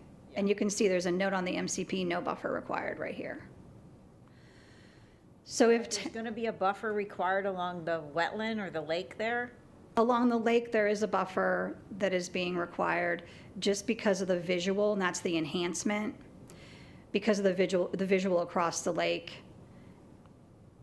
And so if townhomes are proposed, then the 15-foot wide buffer is being proposed with the 8-foot wall. And that is code required. Code required is a type B as in boy, which is a 15-foot wide buffer with the 8-foot wall and the planting material. That's when you have multifamily against single? Correct. And so the surrounding uses, Mr. Franz did a really good job about going through each side of this development because it is in the suburban future land use category. You do have primarily residential in these areas with a mix of some commercial and mixed plan development. So up in here is a mixed plan development that was approved for ALF, an assisted living facility with a marina component that runs all the way down this way. There's an AG2 property that abuts the subject property here. And then you have this commercial marine and industrial marine, which is primarily they store boats up in this area. And then you have a commercial plan development with recreational facilities and a restaurant on this property. And working down across State Road 82, vacant AG2, all the way down here, there is a residential single family on this property in an AG2 zoning district. And then at the corner of 80 and 31, you do have this commercial plan development. There's slated to be a gas station that goes right in here. And then across the street, 31, is the commercial, bless you, commercial plan development that is in here with the existing racetrack, and then it has out parcels along here for commercial uses. This is where the applicant will be having residential access only into this development to access 80 as well as 31. And then along the eastern boundary is Fort Myers Shores. It's a single-family residential development. They're quarter-acre lots. Staff has walked the site 3 times. We have walked along the boundaries to look at what was existing there and the height of the of the homes along this compared to what was going to go in here to like really look at the buffering and the compatibility in those areas. So LEED plan compliance, as mentioned, it's in the suburban future land use category.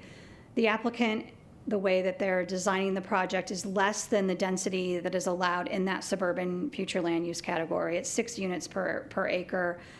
The applicant is, even with the combo going on with the townhomes, is less than that with what they're proposing. The wetland future land use category designation allows for 1 unit per 20 acres when you impact wetlands. If you do not impact wetlands, you can take on the upland future land use category density. In the application for rezoning, the applicant was conservative and calculated the density for all wetlands to be impacted on the application. So it's a conservative number going through this whole entire application. It does promote the contiguous compact growth patterns. They are, designing the single family or townhome tracts close together, allowing for the preservation of the wetland preserves as well as creation of wetland preserves with some upland. They have provided the adequate urban services and the letter of availability from the potable water and sewer. The applicant, the project is located in the coastal high hazard area, which I'm going to get into a little bit later, which prompts the floodplain storage that the engineer talked about. And so with the prohibits residential development where natural physical constraints or hazards exist, including hurricane or flood hazards, through the condition 11, these concerns are mitigated by at time of development order, providing engineer drawings that are going to show how this development is going to protect off-site from flooding. So that condition 11 really hits home on those because it's pre and post conditions of what's going to go on there and checks and balances on that. The design around existing site limitations, again, open space and buffers. Mr. Franz touched on this. Some of the deviations are needed as a result of preserving the wetlands, creating wetlands, preserving uplands, as well as providing enhanced buffers. They are over on their open space as what is required by code. So they really are enhancing the project with some of these facets to meet the Caloosahatchee Shores Community Plan requirements, as well as Policy 5.1.2 and 5.1.6. The design of the sidewalks, open space areas, and recreation areas with the interconnect, the internal and external. Madam Hearing Examiner, you touched on the bus stop and the external. At time of development order, development services staff will be looking at the offsite improvements that are needed for sidewalk. Because this is on a state road, if the state comes in and says the improvements that are being proposed, and I think it's 2025 along the widening, if those have adequate sidewalks, then the county will require a fee in lieu at time of development order. And then there won't be sidewalks designed because they're going to be incorporated into that state. And I know reviewing some other projects to the north of the bridge on State Road 31, that there are extensive sidewalks, multi-use paths going in according to the Florida Department of Transportation's current plans on those. Like 5-10 years. 5-10 years, correct. So there will be required some sort of communication between FDOT and our Lee County staff to know what is going on in there via a letter from FDOT of what's going on or how they're going to address that. But a fee in lieu if the sidewalks are not proposed on the DO. But where are the kids going to stand to catch the bus? There's That no is- sidewalk. The internal, Sidewalk requirement, they do a fee in lieu. They don't even have to build a sidewalk out to the roadway. out to the roadway, the external sidewalks is the fee in lieu. The internal sidewalks are required to show interconnectivity internally to the project. Right, but then they have the gatehouse, and that's where the kids are going to be standing, between the gatehouse and the highway, and that's a major highway there. Right. So enhanced landscaping, signage, and architectural standards was touched on. They are providing an enhanced buffer. The open space is above code minimum. Environmentally sensitive areas. So Ms. Brocious went over the wetlands and the complexity of the wetlands, and Lee County standard is 75% or more exotic is not considered indigenous. The state is 50%. So we always have to look at, yes, you have a flux map. Yes, it's above, you have exotics above 75%. It's not considered indigenous. Staff did go out and verify the flux map as part of our review. We went out a couple times to verify what the applicant was proposing or bringing in, and then what we saw in the field. And it does verify that the flux map they provided is accurate. There wasn't a formal jurisdictional wetland determination provided for the whole entire site. Marina del Lago, the portion that was rezoned at the north, that portion did have a wetland determination, did have an environmental resource permit that we did look at to see what was considered state wetlands on that northern piece. We did not on the southern piece. And so the applicant is proposing to impact approximately 9.29 acres of wetland. Through that, county staff provided condition 9B. And 9B states that after the development order is approved and before any construction on site can occur, county staff needs to review the South Florida Water Management District permit to make sure that it's consistent with what we're approving at DO time, to make sure that the impacts to wetlands are being mitigated. And at such time, then we verify the consistency between the two plans. If there's an inconsistency, condition 9B states that they'll have to provide an amendment to that DO. That amendment will still need to meet the zoning to make sure that our open space and our indigenous is being met. And if it does not, then the applicant's gonna have to come back through zoning to make those changes. So that condition 9B allows for this project to be consistent with 124.1.2. I just want to put on the record that county staff we do not assess wetlands. That is the state function. And they provide the mitigation needed for impacts to their state wetlands. So we need to know what they're doing in order to meet our policy 124.1.2, hence condition 9B. So I just wanted to point that out with that environmentally sensitive areas. Surface water management was explained in detail of the difference between the on-site surface water management and then the floodplain storage and conveyance area, which is two separate things. And so this map that was provided as part of the application kind of speaks to the coastal high hazard area. And so the coastal high hazard, which is not appearing very well on the screen, it encompasses, there's a dashed line that runs along here, and it's beige on this part. This whole entire area is in the coastal high hazard area. This is the only piece that is not within that region. And so what does that mean? So coastal high hazard, we have protection measures in the Lee plan for impacts to these areas. And if you're going to impact the coastal high hazard area, you need to provide demonstration that they are uplands. Through that district permit for impacts to wetlands, that provides the proof that those have been mitigated for. Once they're mitigated for, they become uplands. That's what that condition 9B also does, is to meet these policies to the coastal high hazard. In addition, the coastal high hazard Lee plan policies 101.1.2 is protection of uplands, wetlands, and estuaries. The applicant is providing areas of wetland creation, and that is in these hatched areas here.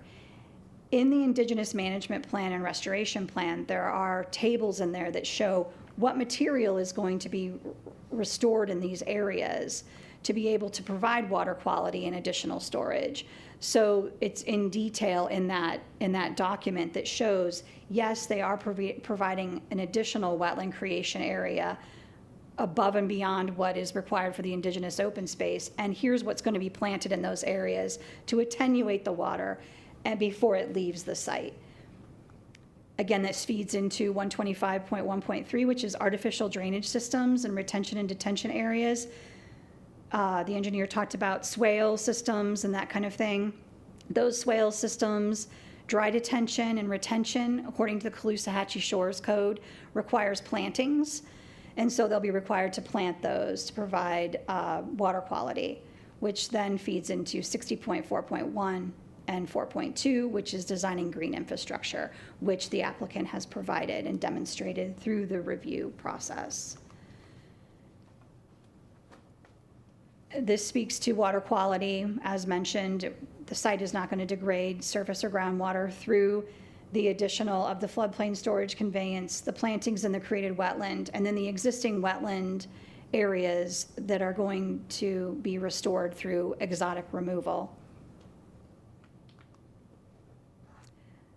Ms. Brocious talked about the gopher tortoises on the site that are located right in this area right here. There are 5. They would be required to meet state requirements. The indigenous vegetative communities are present on site. They're going to be restored through the removal of exotics, and then those creation areas will provide a native habitat. As mentioned, open space is above and beyond what is required per code. Code is 40% of the site must be represented as green space. Half of that must be represented as indigenous, and the applicant is providing overages.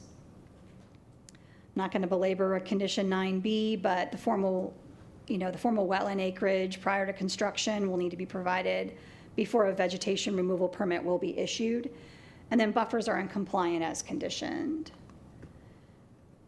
Yuri touched on the compatibility and access traffic impacts to the site, and then county staff provided a staff memo.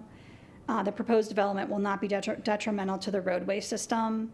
The worst case scenario was looked at with the 265 single family units, and staff opined that it would not have any detriment to the system. Again, going through the land development code requirements, we went in depth on the open space. There was a public informational meeting that Mr. Franz touched on to meet 33-1482.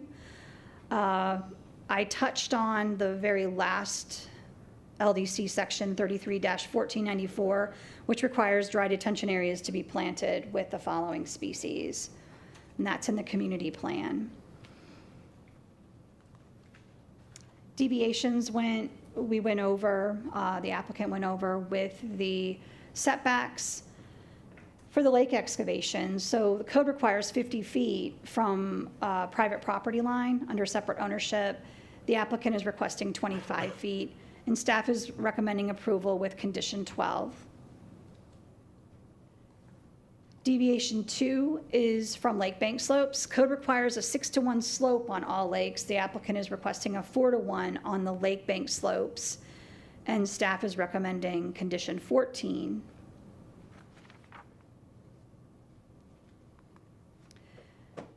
The third deviation is from, and I still have Hammerhead in here, the 48-hour letter changed that. The dead-end streets, and condition 15 was added by Development Services to have verification from the fire marshal that the turnaround would meet the requirement to turn a truck around for health safety at time of development order. That will need to come in. And then the fourth deviation was the encroachment between the units for the pads, and staff is in agreement with that. And we did run it past our plan review staff that review the building permits to ensure that that was necessary. And just to put on record, the code is being changed. We're working on removing pads from that section of the code. It hasn't been codified yet. We shared it with the applicant to let them know what is being done in that, and it's still a work in progress with some of the things that came out through our discussions here. There still is some tweaking in that needs to be done, but the code is being changed. So we're in agreement with the 48-hour letter, and staff finds that the findings and conclusions to rezone the project to residential plan development have been met. We recommend approval with the conditions. That's all I have. Thank you very much. That concludes staff and the applicant's presentation. I'm going to open up the floor to members of the public now. I'm going to call all the names on the sheets I have, and then when I get to the last one, I'll see if there's anyone left that didn't fill out a sheet that would like to speak. First name is Jay Baumler.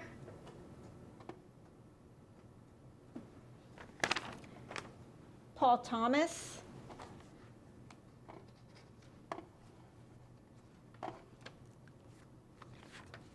Terry Short.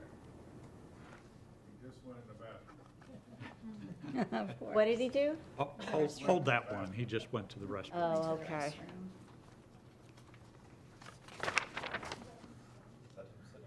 Sharon Fredrickson.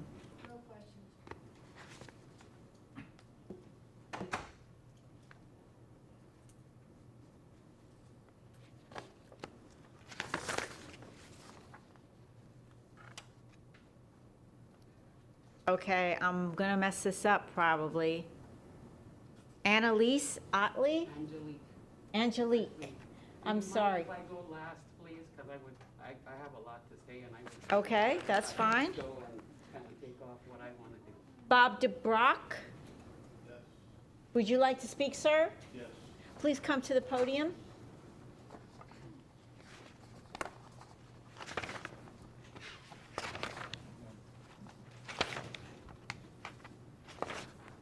My name is Bob DeBrock. I live on Davis Boulevard. My first comment is to show appreciation to Beth and staff and all you folks for addressing our concerns in the meeting of December 9th in 2021, specifically the Des Moines closing off, the landscape buffers and the walls. That is one of my biggest concerns with the already overwhelmed traffic on Davis and the school children and all the pedestrians. Again, I appreciate all your work on that. You did a lot of work and I appreciate it. The second comment is about traffic. I mean, I'm not a traffic engineer, but by simple observation in the early morning hours, State Route 31, State Route 80, Davis Boulevard, 5th Street, and Tropic Avenue do not operate at sufficient capacities. They just do not. Thank you. Thank you. Rose Garcia.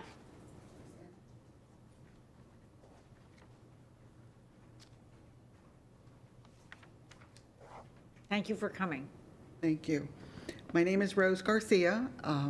I own one of the oldest houses in Fort Myers Shores. We're built in 1956. Our family bought it in 1961.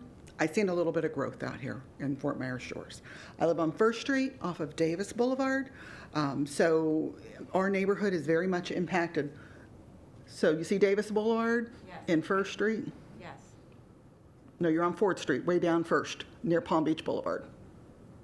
My mouse is slow. Yeah, there's 1st Street right there. So I'm one block off of Palm Beach Boulevard. Right. Off Davis. So obviously I have a lot of concerns. The traffic is a huge, huge, huge concern. I'm one block off of Davis. I can wait at the light at Davis Boulevard sometimes 3 cycles to get out onto Palm Beach, particularly headed west, but also to go east. It's also a long process. So when I look at the traffic that we have now, and how hard it is to navigate Palm Beach Boulevard in either direction and the growth that continues, I still have really, really big concerns for a project of this size. I understand everybody wants to live in Florida, and we're going to have growth, but this size, and I'm not really understanding some of what was said about the peak trip hours generating 265 single-family dwellings. What does that really mean in numbers? Does that mean 2 cars per house, so that's over 500 extra cars on the road? Does that not include deliveries or lawn service or employees or, whatever else? So the impact numbers seem a little weird to me. So that was one really big concern, and I think you mentioned that the sidewalk issues for the future is 5 to 10 years.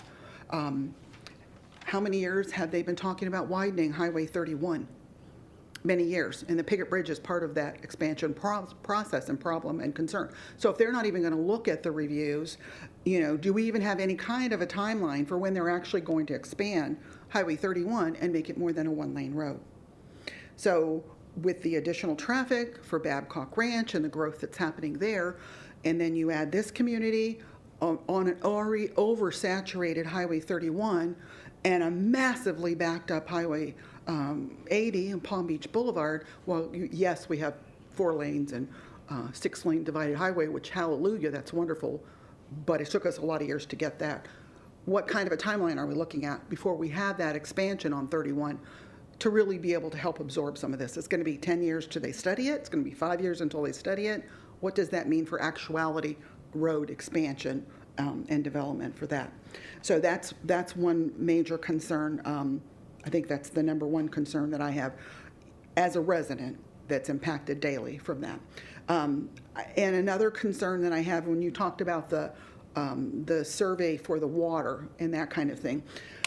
So in Fort Myers Shores, where I live on First Street, I didn't have as much impact from Hurricane Ian as a lot of other people did. I had over 7 inches and less than 8 hours of rainfall, but the flooding, the storm surge came up to 4th Street, came down Davis Boulevard to all that green space, all the Davis boat ramp, and look at all the storm surge that came up and intruded into the shores. And we're an older community, so we're probably low-lying. You're talking about this new community being 35 feet. So what is that elevation? I'm thinking in the reverse. Okay, if it rains here, it's going to be brought off and down eventually in the Caloosahatchee River. But what happens if you have a 35-foot elevated community and we do have another Ian with that kind of storm surge, with that kind of rainfall, and it's just going to pour off of there and flood areas perhaps that didn't flood, like at my house where I didn't flood, but I did get over 7 inches of rain from the storm. So those are concerns that I have in the reverse of what he was speaking and addressing. But my last point is this. I invite all of you to drive Palm Beach Boulevard and Highway 31 during rush hour.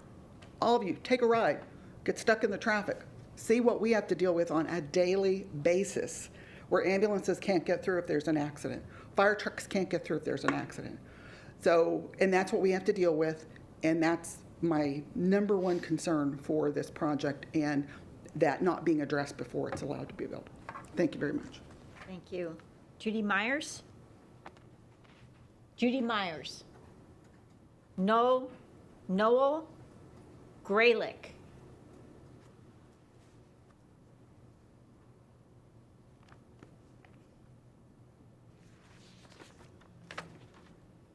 James Simpson. Thank you for coming.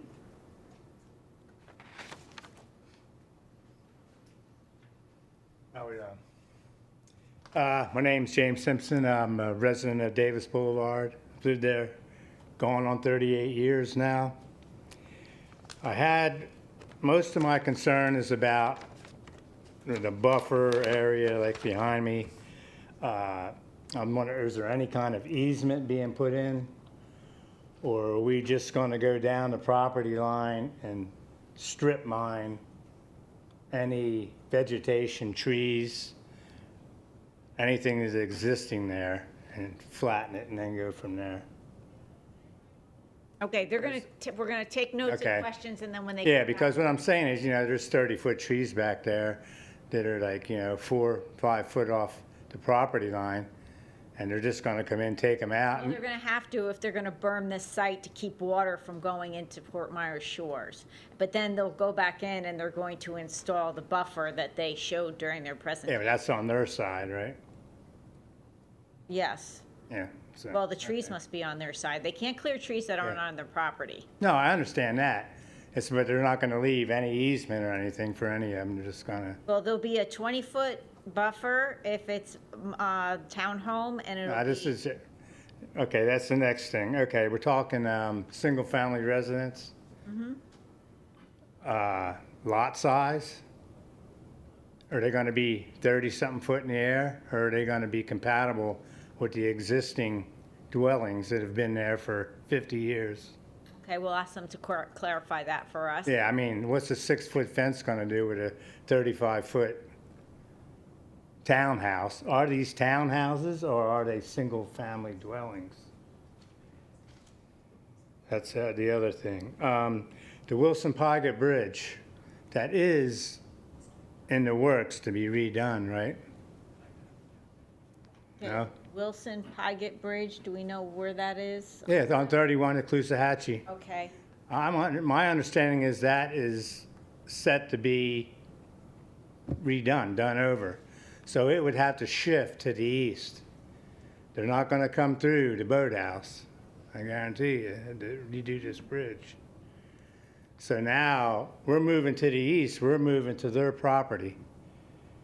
And there's not gonna be any conflicting or, I don't understand that. Why wouldn't they put the bridge and the infrastructure in before and then do the development?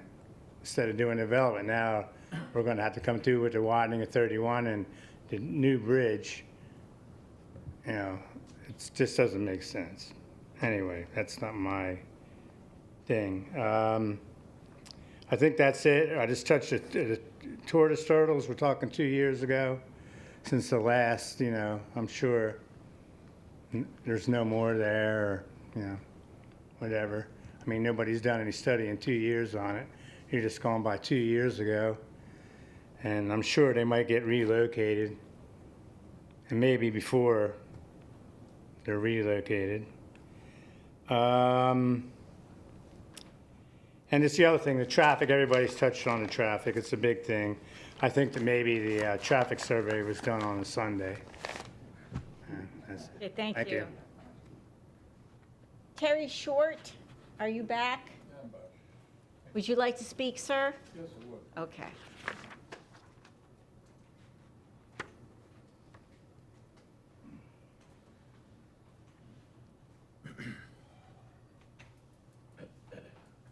Yeah, my name is Terry Short. I live on Santiago. Okay. So we're 3/4 of the way down Santiago past the fake canal, which in your, Further north, I think. yeah, further north, where you at there? Here's the property. Keep going, over to the left, no, to the left. North of Moya? There Yeah, it is. North of Des Moines, yes, there's Santiago. Right I live right about there, a little bit north of that. Anyway, we had 4 feet of water, okay, with the inn. And they're talking about this development being 35 feet at the elevation. Okay, our elevation is 7 feet. Okay, the Moya- talking about the height of the building, not, Okay, they're not talking about the land level, no, sir. because the Moya is at about, I think 8.5 or 8.6. They had about 1.5 feet of water up there. This swale they're talking about behind Des Moines, running behind Des Moines, south on Davis, and then emptying into the wetlands, which are higher than Des Moines. Water don't run uphill. I'm a PE, okay? We haven't figured that one out yet. I don't know how they're going to drain into the wetlands uphill. That just doesn't make sense to me. The next thing I'm curious about, this boat ramp, some people say it exists, some people it doesn't. Okay, the boat storage, excuse me, is not for the people using the boat ramp at Des Moines, or at the corner of Des Moines, correct? This is private storage for the, There is no boat storage proposed in the site plan. okay, so they've done away with the boat storage coming out on Des Moines? Yes, sir. Okay, that was other than that. And other than the traffic, I agree with them. There is no, if you come out to Davis, you'll spend a half hour at the light and an hour getting to 31 in the morning and in the evening. So 265 more houses, and they can't put a light on 31 because that's a state highway and the light would be too close to 31 and 82, or 80, No excuse light me. on 31? No. Yeah, there's a light at 31 and 80. You can't put another light On 31. On 31, correct. So they could not have a light at the exits, and we would have another situation like they have at Veranda. Gee, come out of your house and pull out onto a 6-lane highway.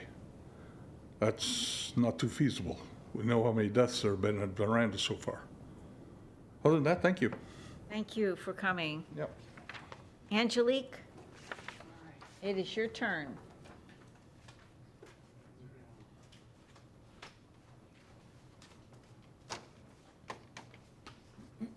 Good morning, thank you for coming. Good morning. I Since you have a appreciate. mask on, Oh, make sure yeah. you speak slowly and Okay. clearly, because I can't see your face. Oh, sorry. And also, here's a face to the voice in the presentation. I just want to make sure I understand. Thank you. I have lived on Davis Boulevard, right across from 5th Street. That's the yard with the chessboard in it. All right, let's just see if we can see where that is, so we. That's 5th, right there, and Fifth. right there. That's my house. Okay. On the left side there? Yes, Okay, right there. we placed you. Thank you.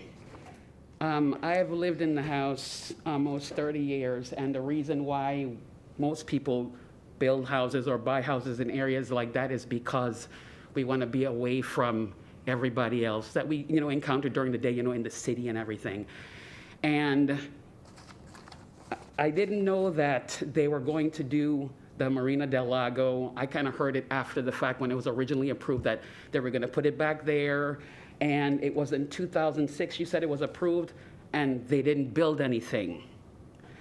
There was a 2-year extension they were given in 2011 to 2013 to go ahead and build it, the permit, and they still didn't build anything.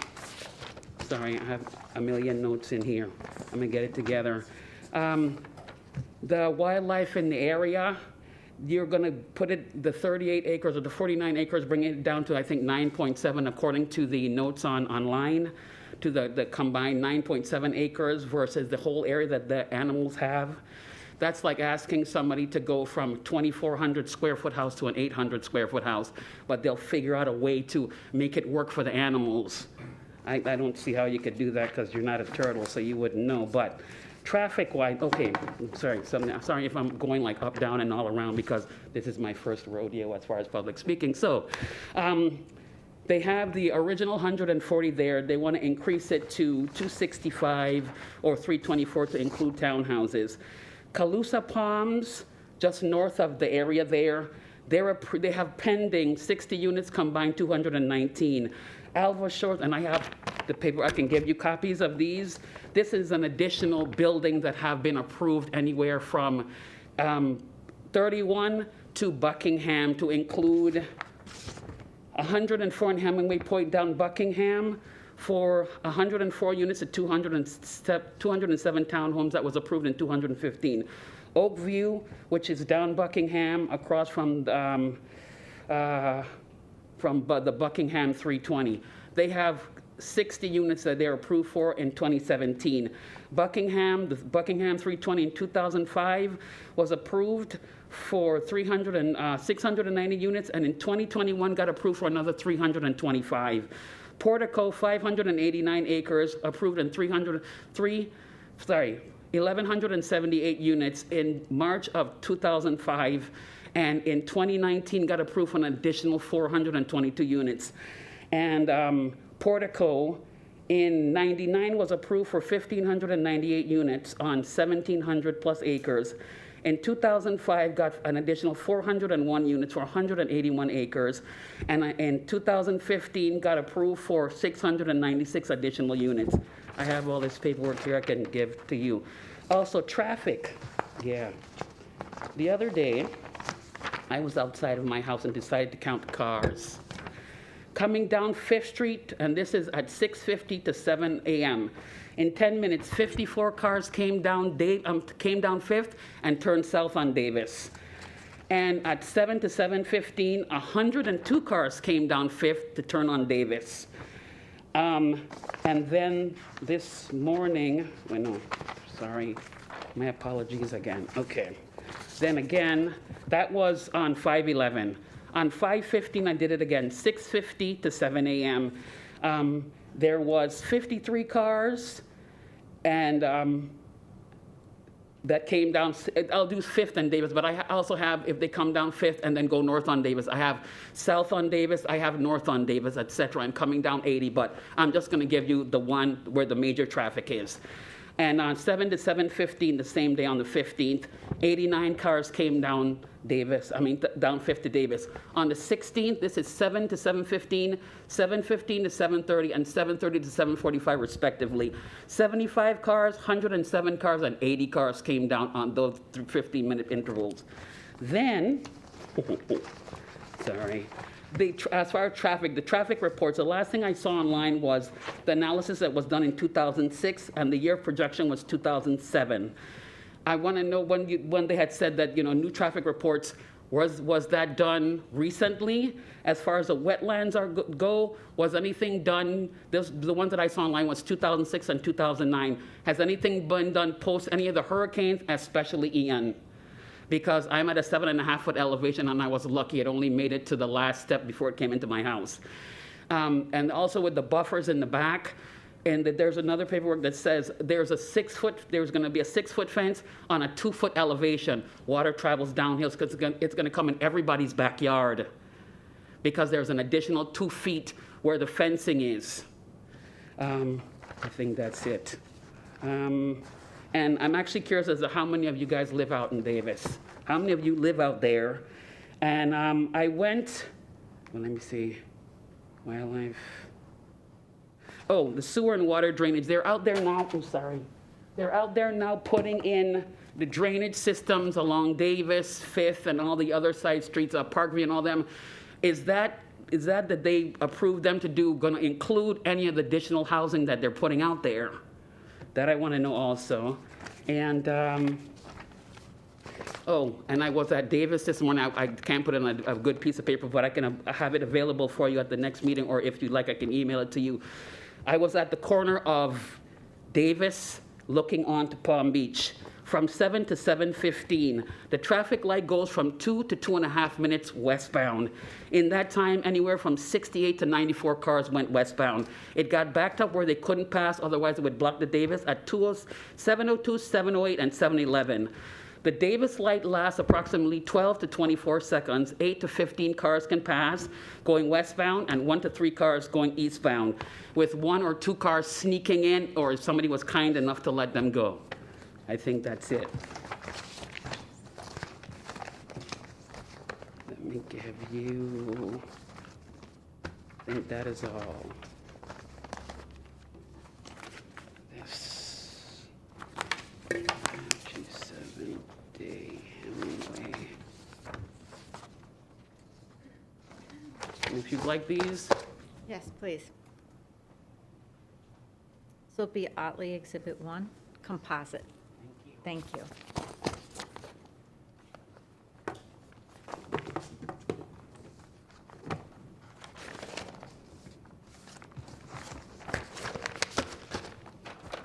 Thank you. Thank you for coming, ma'am. Is there any other member of the public whose name I did not call that would like to speak? Please come forward and state your name.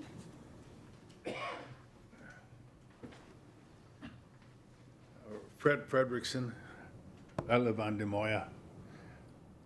One question I had was, is the elevation of the first floor buildings changed because of Ian? Okay, Or we'll are get they an going to answer leave it for the way you. it was? We'll get an answer for you on that. That's all I had. Thank you. Thank you. And your name was Fred Frederickson? Yes. It's under Sharon. Oh, I see. Okay.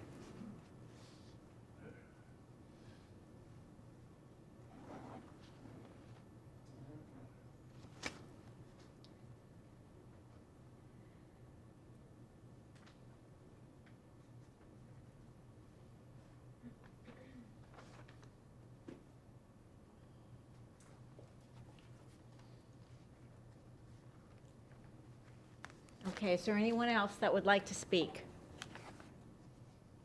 Okay, I'm going to close public input and return to the parties.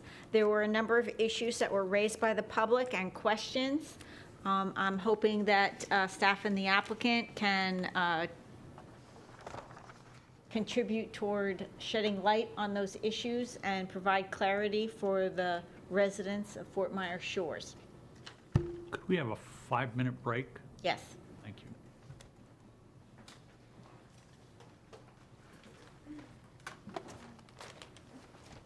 Are we still doing? Are we still doing lunch? Yeah. We'll be done in time. Yeah, we'll go early. I didn't have breakfast, so I'm doing that don't eat between 7 p.m. and 11 a.m. Well, I've only done it for 2 days, so I'll let you know. The other one isn't working, so I'm trying something new.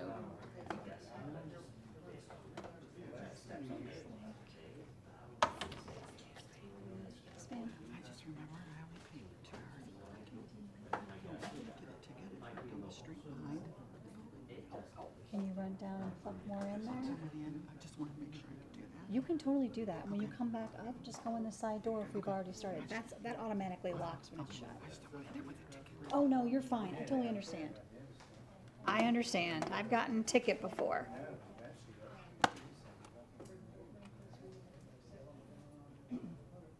What did I do?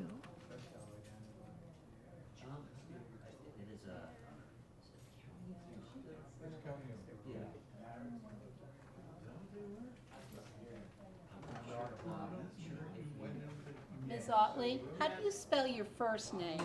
A-N, capital J, A-L-I-Q-U-E. Q-U-E. A-N-J-A-L-I-Q-U-E. Correct. Okay. No offense, my handwriting is way worse than yours.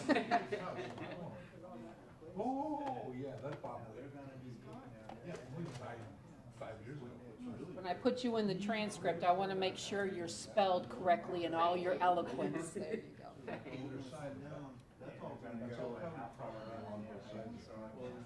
they, supposedly there's enough parking on the boat ramp for whenever they use the boat ramp.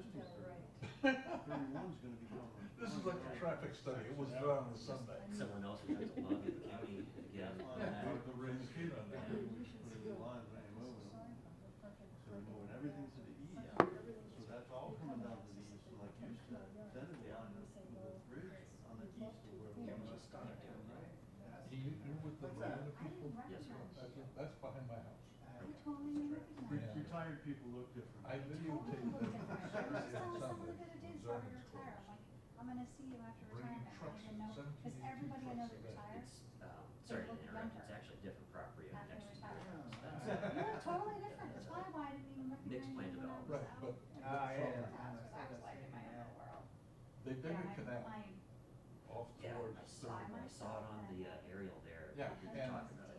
it never connected to the canal. And then Sunday afternoon, they brought a drag line out. And it was part of the canal. And when they had the last meeting, they brought them down the aerial, I said, this is an shit. And the guy says, oh, he says, that's 50 years old. I said, no, it's not, it's 2 weeks old. That's when they put the T going towards 31. So they could build a marina in there. But those people, they've never done anything. Yeah, I'm not familiar with their project. I knew they had some approvals in there. But Yeah, well, they filled in the whole bird sanctuary, that was a wetland sanctuary, and they filled it in. And then they cut down all the, what do you call it? Cypress trees. Yep. It's under contract. Yeah. But you guys are gonna lose like 60 feet of that property.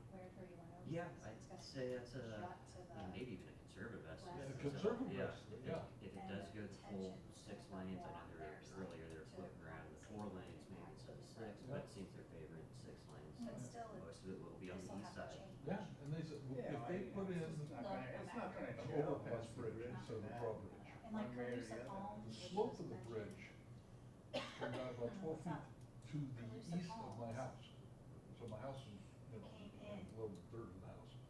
But they said, oh, no, we're not gonna do that. And they had the engineer, that's when that one went up to the corner. That's on the one just north of this Anyway, they project. come up, he said, we're gonna build a vertical wall, retention wall. I've walked that whole Besides the support the bridge, and I said, that's like 90 feet tall. He says, well, someplace right around there. But there's no slope on this wall, it's like 90 feet vertical wall behind my house. I don't think so. And he says, well, that's the plan. He says, there's not much you can do, but it's on state property.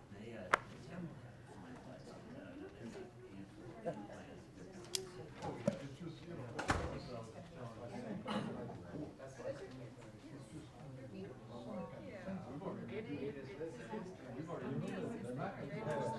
They look so, so cute, so cute.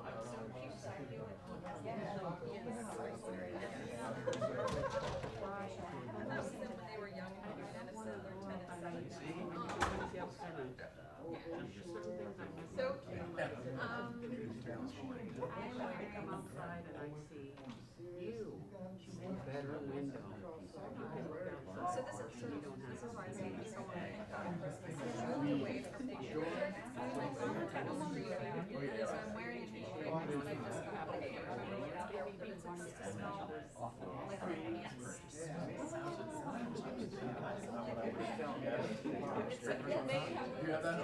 I heard that. It's like that. Salt water in the So do you bed. not? They're little, like, Do they flips? yeah, only you can't remember. Oh, yeah. And then I realized that. I went by now. It's so nice. Yeah, Yeah, so I moved away from all the popular places. Now I order very neat this morning. Where?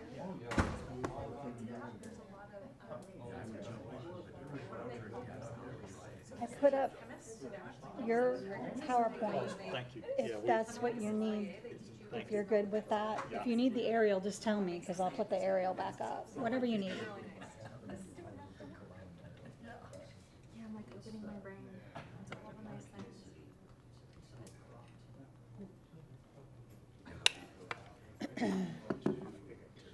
Are you ready, Steve? Ready? I was just asking, he was thinking. Are you ready? Yes. Okay. Okay, we're back on the record.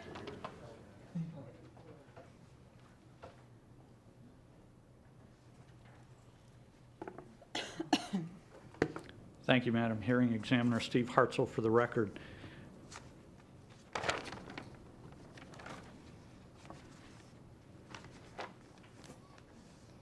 I will try to recall or pick out all of the questions that the members of the public asked, and to the extent that I'm not able to answer those or address those, we can pull somebody else up.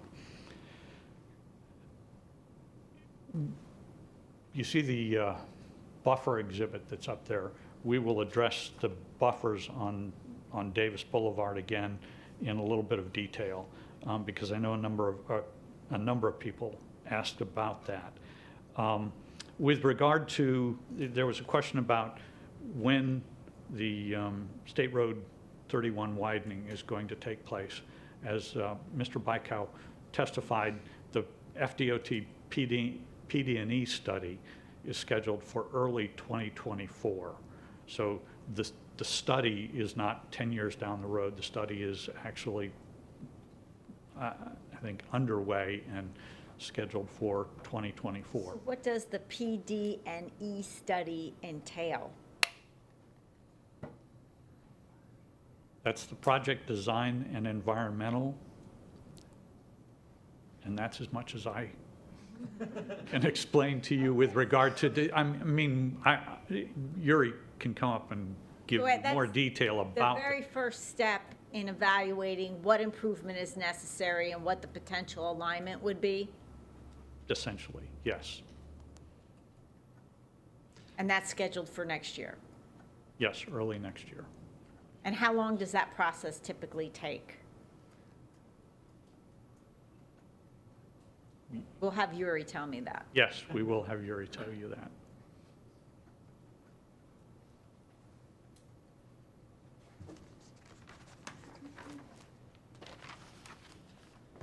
So I don't have the details of when they actually started the PD&E study, but it's already under the way. I believe they already had some public neighborhood meetings a couple months ago, but it's set to be completed by early next year. And after the PD&E study, what basically looks like the feasibility of widening of SR 31. So it's going to look at right-of-way impacts, environmental impacts, and after that, they'll kind of come up with like preliminary costs of the project, and then they might apply for funding of the widening project. But again, at this time, it hasn't been funded yet for widening. I just want to make sure. Right now, they're doing a feasibility study, which is said to be completed by early 2024. But the reason they're doing it now is because they are aware of how many projects are coming into the area, and they understand that SR 31 to the north of SR 78 is already funded for widening of that roadway to 4 lanes and ultimately 6 lanes.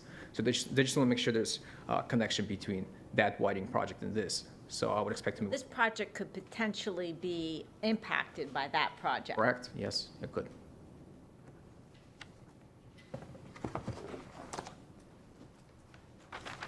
Which also takes us then to the question about sidewalks on State Road 31. Those sidewalks would be part of the State Road 31 widening design.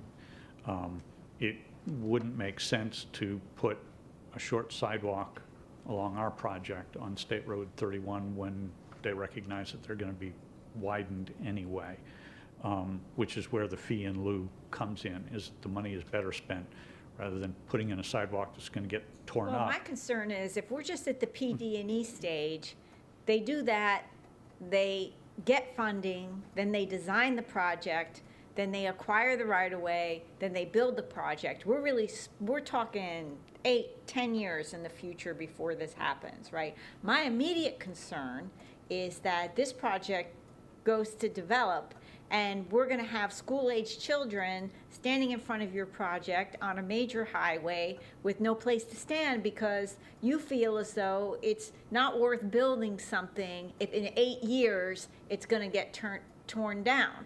So I'm struggling with that because I think there's a public safety issue there. Your concern is about the bus stop. Well, they're going to have to stand somewhere. You've got the entrance right there, right? I'm trying to distinguish between sidewalks along State Road 31 being required and a bus stop to accommodate children who are there. With regard to the bus stop, we've talked about it internally. The entrance to the project is large enough to accommodate, there's a turnaround at the front that accommodates large trucks, or it will accommodate a school bus to pull in there. So there will be enough room for a school bus to pull into, I'll show you this, but main entrance there, and to turn around. So at the main entrance, there will be sidewalks on our property heading out to 31. So that's the area where children would have a bus stop. And while So is that the kind of detail that I would expect to see on a master concept plan? that's the kind of detail that would be in the development order with regard to showing the design of, I mean, that actual construction design. You would not see that level of detail on a master concept plan because that would be, if it changes or something changes with that entry point during the DO process through the land development code, then any change would have to come back through as an amendment, or if it had intensity, density, or decrease in open space, a public hearing to change that. Those kind of things would be worked out at time of development order, exactly where that's going to be. If there's a deviation for stackability and turnaround, we get inset drawings showing exactly what are you deviating from in the code, what are you proposing that's an enhancement to the project that's above code. Like, we look at that if there's a deviation. In this case, they're meeting the requirement. Development Services has reviewed that. The bus stop thing, the internal bus stop for a school bus, would be a call out on the DO plans with showing that turning radius. They would have to demonstrate all of that at time of DO. Okay, because, I mean, let's let's just think through this realistically. School bus is heading north on 31. They park blocking the entrance to this project, most likely. The children are gonna load from somewhere, these sidewalks, I assume, that are gonna lead to 31. And then the bus is gonna head north on 31. Like, that's only if they're taking them to a school that's on the other side of the river. Okay, come now, a bus coming from, so somehow it's gonna have to turn around, right? Or come now, a bus heading south on 31 to pick up children at this project. What are we gonna have, children crossing State Route 31 to get on this bus? That bus is gonna have to turn into this project somehow, pick up children, turn around, and head back out. I think the point with regard to turnaround is, yes, it will have to, I mean, it will come into the entrance and there is room at the entrance for large trucks that can't get into the project to be able to turn and to leave the project again without going through the gate. And that's code. The turnaround point before the gate needs to be able to accommodate large box trucks. It's in the code, because we have deviations come in on that, which that's when we get the detail. So does that include, because a school bus is bigger than a large box truck, right? It's closer to like a moving van. I'm just saying the reality of where this project entrance is, on the road that it's on, and what you access on that road in terms of, you know, taking children to school. It's not age restricted. I have an issue with this. So that's, you know. What you would like to see is a condition that indicates that the entrance has to be designed in order to accommodate a school bus turning into the entrance Right. and being able to leave. I personally don't see a lot of wiggle room on your site plan. I see created wetlands north and south of this entrance road. So, For the record. for the record, Brandon Fry. Another mechanism that Neil typically uses within their communities to allow school bus turnarounds, in the event that they don't fit, is a gatehouse mechanism that allows the school bus to come in, and then it would either be able to make a three-point turn within the community, just past that gate that you're referring to, or take the resident entry out. You know, the ideal scenario obviously would be to provide a pretty fluid turnaround, but it does remain an option to allow the school bus to go through, and I think it would probably be a similar maneuver, you know, not in distance, but a similar maneuver in time to do either or.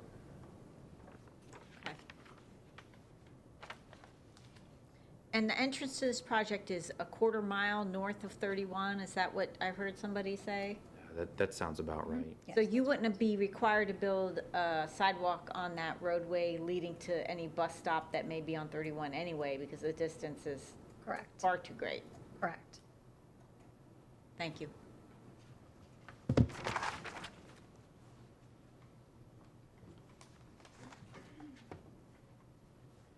I think it was made clear with regard to the height of the buildings being 35 feet, which is the same as a 35-foot that's allowed in Fort Myers Shores community. Right, let me clarify what I heard the issue was. There was a question about how high the site was going to be elevated with fill, and then the building would be on top of that.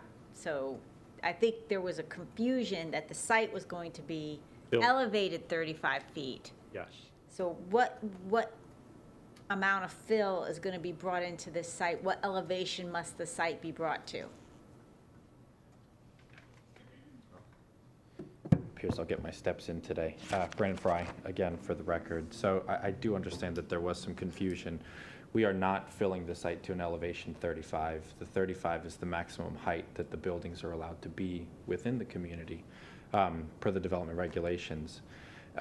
As a requirement for the finished floor elevation of the home, which is basically the slab elevation, we're required to be, in this case, 1 foot higher than the effective FEMA elevation. Our site has a FEMA elevation of 10, meaning that our minimum finished floor elevation would be an 11. And then would height be measured from that 10-foot base flood? I believe so. I'd have to verify. I'm not 100% sure if it's measured from the height of the finished floor itself or from the FEMA elevation, but one or the other. But the Yes. site will be, to the extent it isn't already at 10, there'll be fill brought into the site to create a 10-foot. That's correct. Yes, yes. And I know that there was another, I may be jumping ahead, there was a concern about, you know, this large mountain that we were building and water just falling off and flooding everyone else. You know, we have a lake on site, and all of the runoff from the site is collected within the lakes and then discharged out. So you don't just have this patio that's way up in the air flowing directly onto your property. You have a berm in between there that would collect that water, bring it into the lake system, and then discharge it at some metered rate. Thank you for that clarification. You're welcome.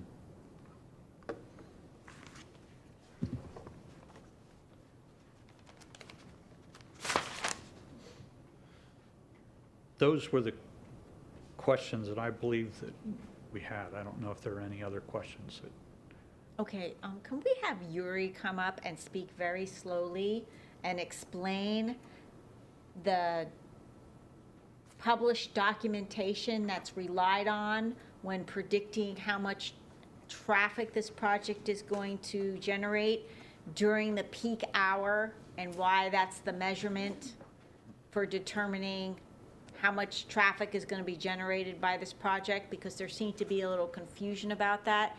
And also, there was confusion about what document was relied upon for the purposes of determining what the road capacity was versus how it was functioning with the existing traffic on it.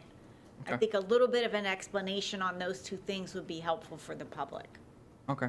So regarding the trip generation, will be used for our resource, and so it's required to be used by Lee County traffic study guidelines for rezoning applications and various other jurisdictions in Lee County, Collier County, all around Florida and the state, is to use what's called an IT trip duration manual. That is the standard that is used to come up with number of trips that are generated by a project. So And this is based on data that's collected, data that is collected all around the United States, everywhere. and based on that, they can reasonably estimate how many cars will be generated by a project of this size. Correct. Reasonably, they can estimate, yes. And we actually done our own trip generation studies for multifamily communities in Collier County, and what we found is very, very similar to what the IT trip generation manual has. So we've done even our own studies. And it's, So you rely on that trip generation rate, and that allows you to estimate the number of trips that will be entering and leaving this project at various times during the day. correct. We usually look at the trip generation during the peak hour. So that is from 7 to 9 a.m. or from 4 to 6 p.m. We look at the highest hour between those time slots to estimate the number of trips that we basically generate during rush hour. Okay, and so based on that and the adopted level of service, the way the roads are functioning now, which you're gonna get to that explanation in a second, your conclusion and staff's conclusion was that the roads would not be in a failing condition as a result of the addition of this project's traffic? Correct. At the build out of this project, yes. So, I mean, we don't make any numbers up. So the adopted level of service standards, those come from the state or the Lee County per their documentation. So we don't make any of those standards up. We use that. Existing traffic volumes, we take it from Lee County concurrency report. So again. Okay, so explain that, how you rely on this concurrency report. How often is it produced by the county, and what are they measuring on it for the purposes of you determining this project's impact on the roadway? So the concurrency report comes out every year, and it basically indicates the traffic, the peak hour traffic volumes, existing traffic volumes on several roadway segments in the study area. And we This is basically updated annually? annually, yes. So we take that traffic volume, We apply a growth rate factor to accommodate for any background growth that may happen. We take it out to the projected build-out year, and then we add our project traffic on top of that, and we compare it to the level of service standard. So we have our traffic with background growth, with an existing traffic, and we compare it to the standard. And we compare the two. This does not exceed the standard. Okay, and will this happen again in greater detail at the development order stage? Yes, of course, yes. At the development order stage, we're required to do another traffic analysis, and we'll be looking at link service, level service analysis in more detailed. And at this time, obviously, we analyze the worst case scenario, which is the 265 single-family dwelling units. But usually, in my experience at the development order stage, usually they go something lower than that. Right. And at that stage, they'll determine whether you have to install a turn lane entering your project or exiting the project? Yes, and obviously SR 31 is a state roadway, so we would be designing those turn lanes up to those standards. And we actually did our preliminary turn lane analysis in our rezoning traffic study, which we usually don't do. And it actually states that there will be turn lanes warranted left and right on SR 31's entrance. And you'll be required to build them notwithstanding this PD&E study Right. for 31, because in order to get authorization to develop? Yep. To get FDOT permits, you'll probably have to put turn lanes there, yes. And has FDOT already approved this access location for your project? I'm not sure if we applied for FDOT permit application yet. That'll be maybe a question for another team member. Thank you. Thank you. We have not yet applied for those. Anything further? I do not have anything. Beth? Steve? If you don't have any other questions. If there's nothing further, I understand I've got all the documents. I'm not waiting for any additional documents. I will rely on this addendum for the purposes of preparing a resolution or recommendation to the board. There's no need for a second hearing day, so we're going to close the record. Thank you, everyone, for coming and for participating. Thank you very much. Thank you.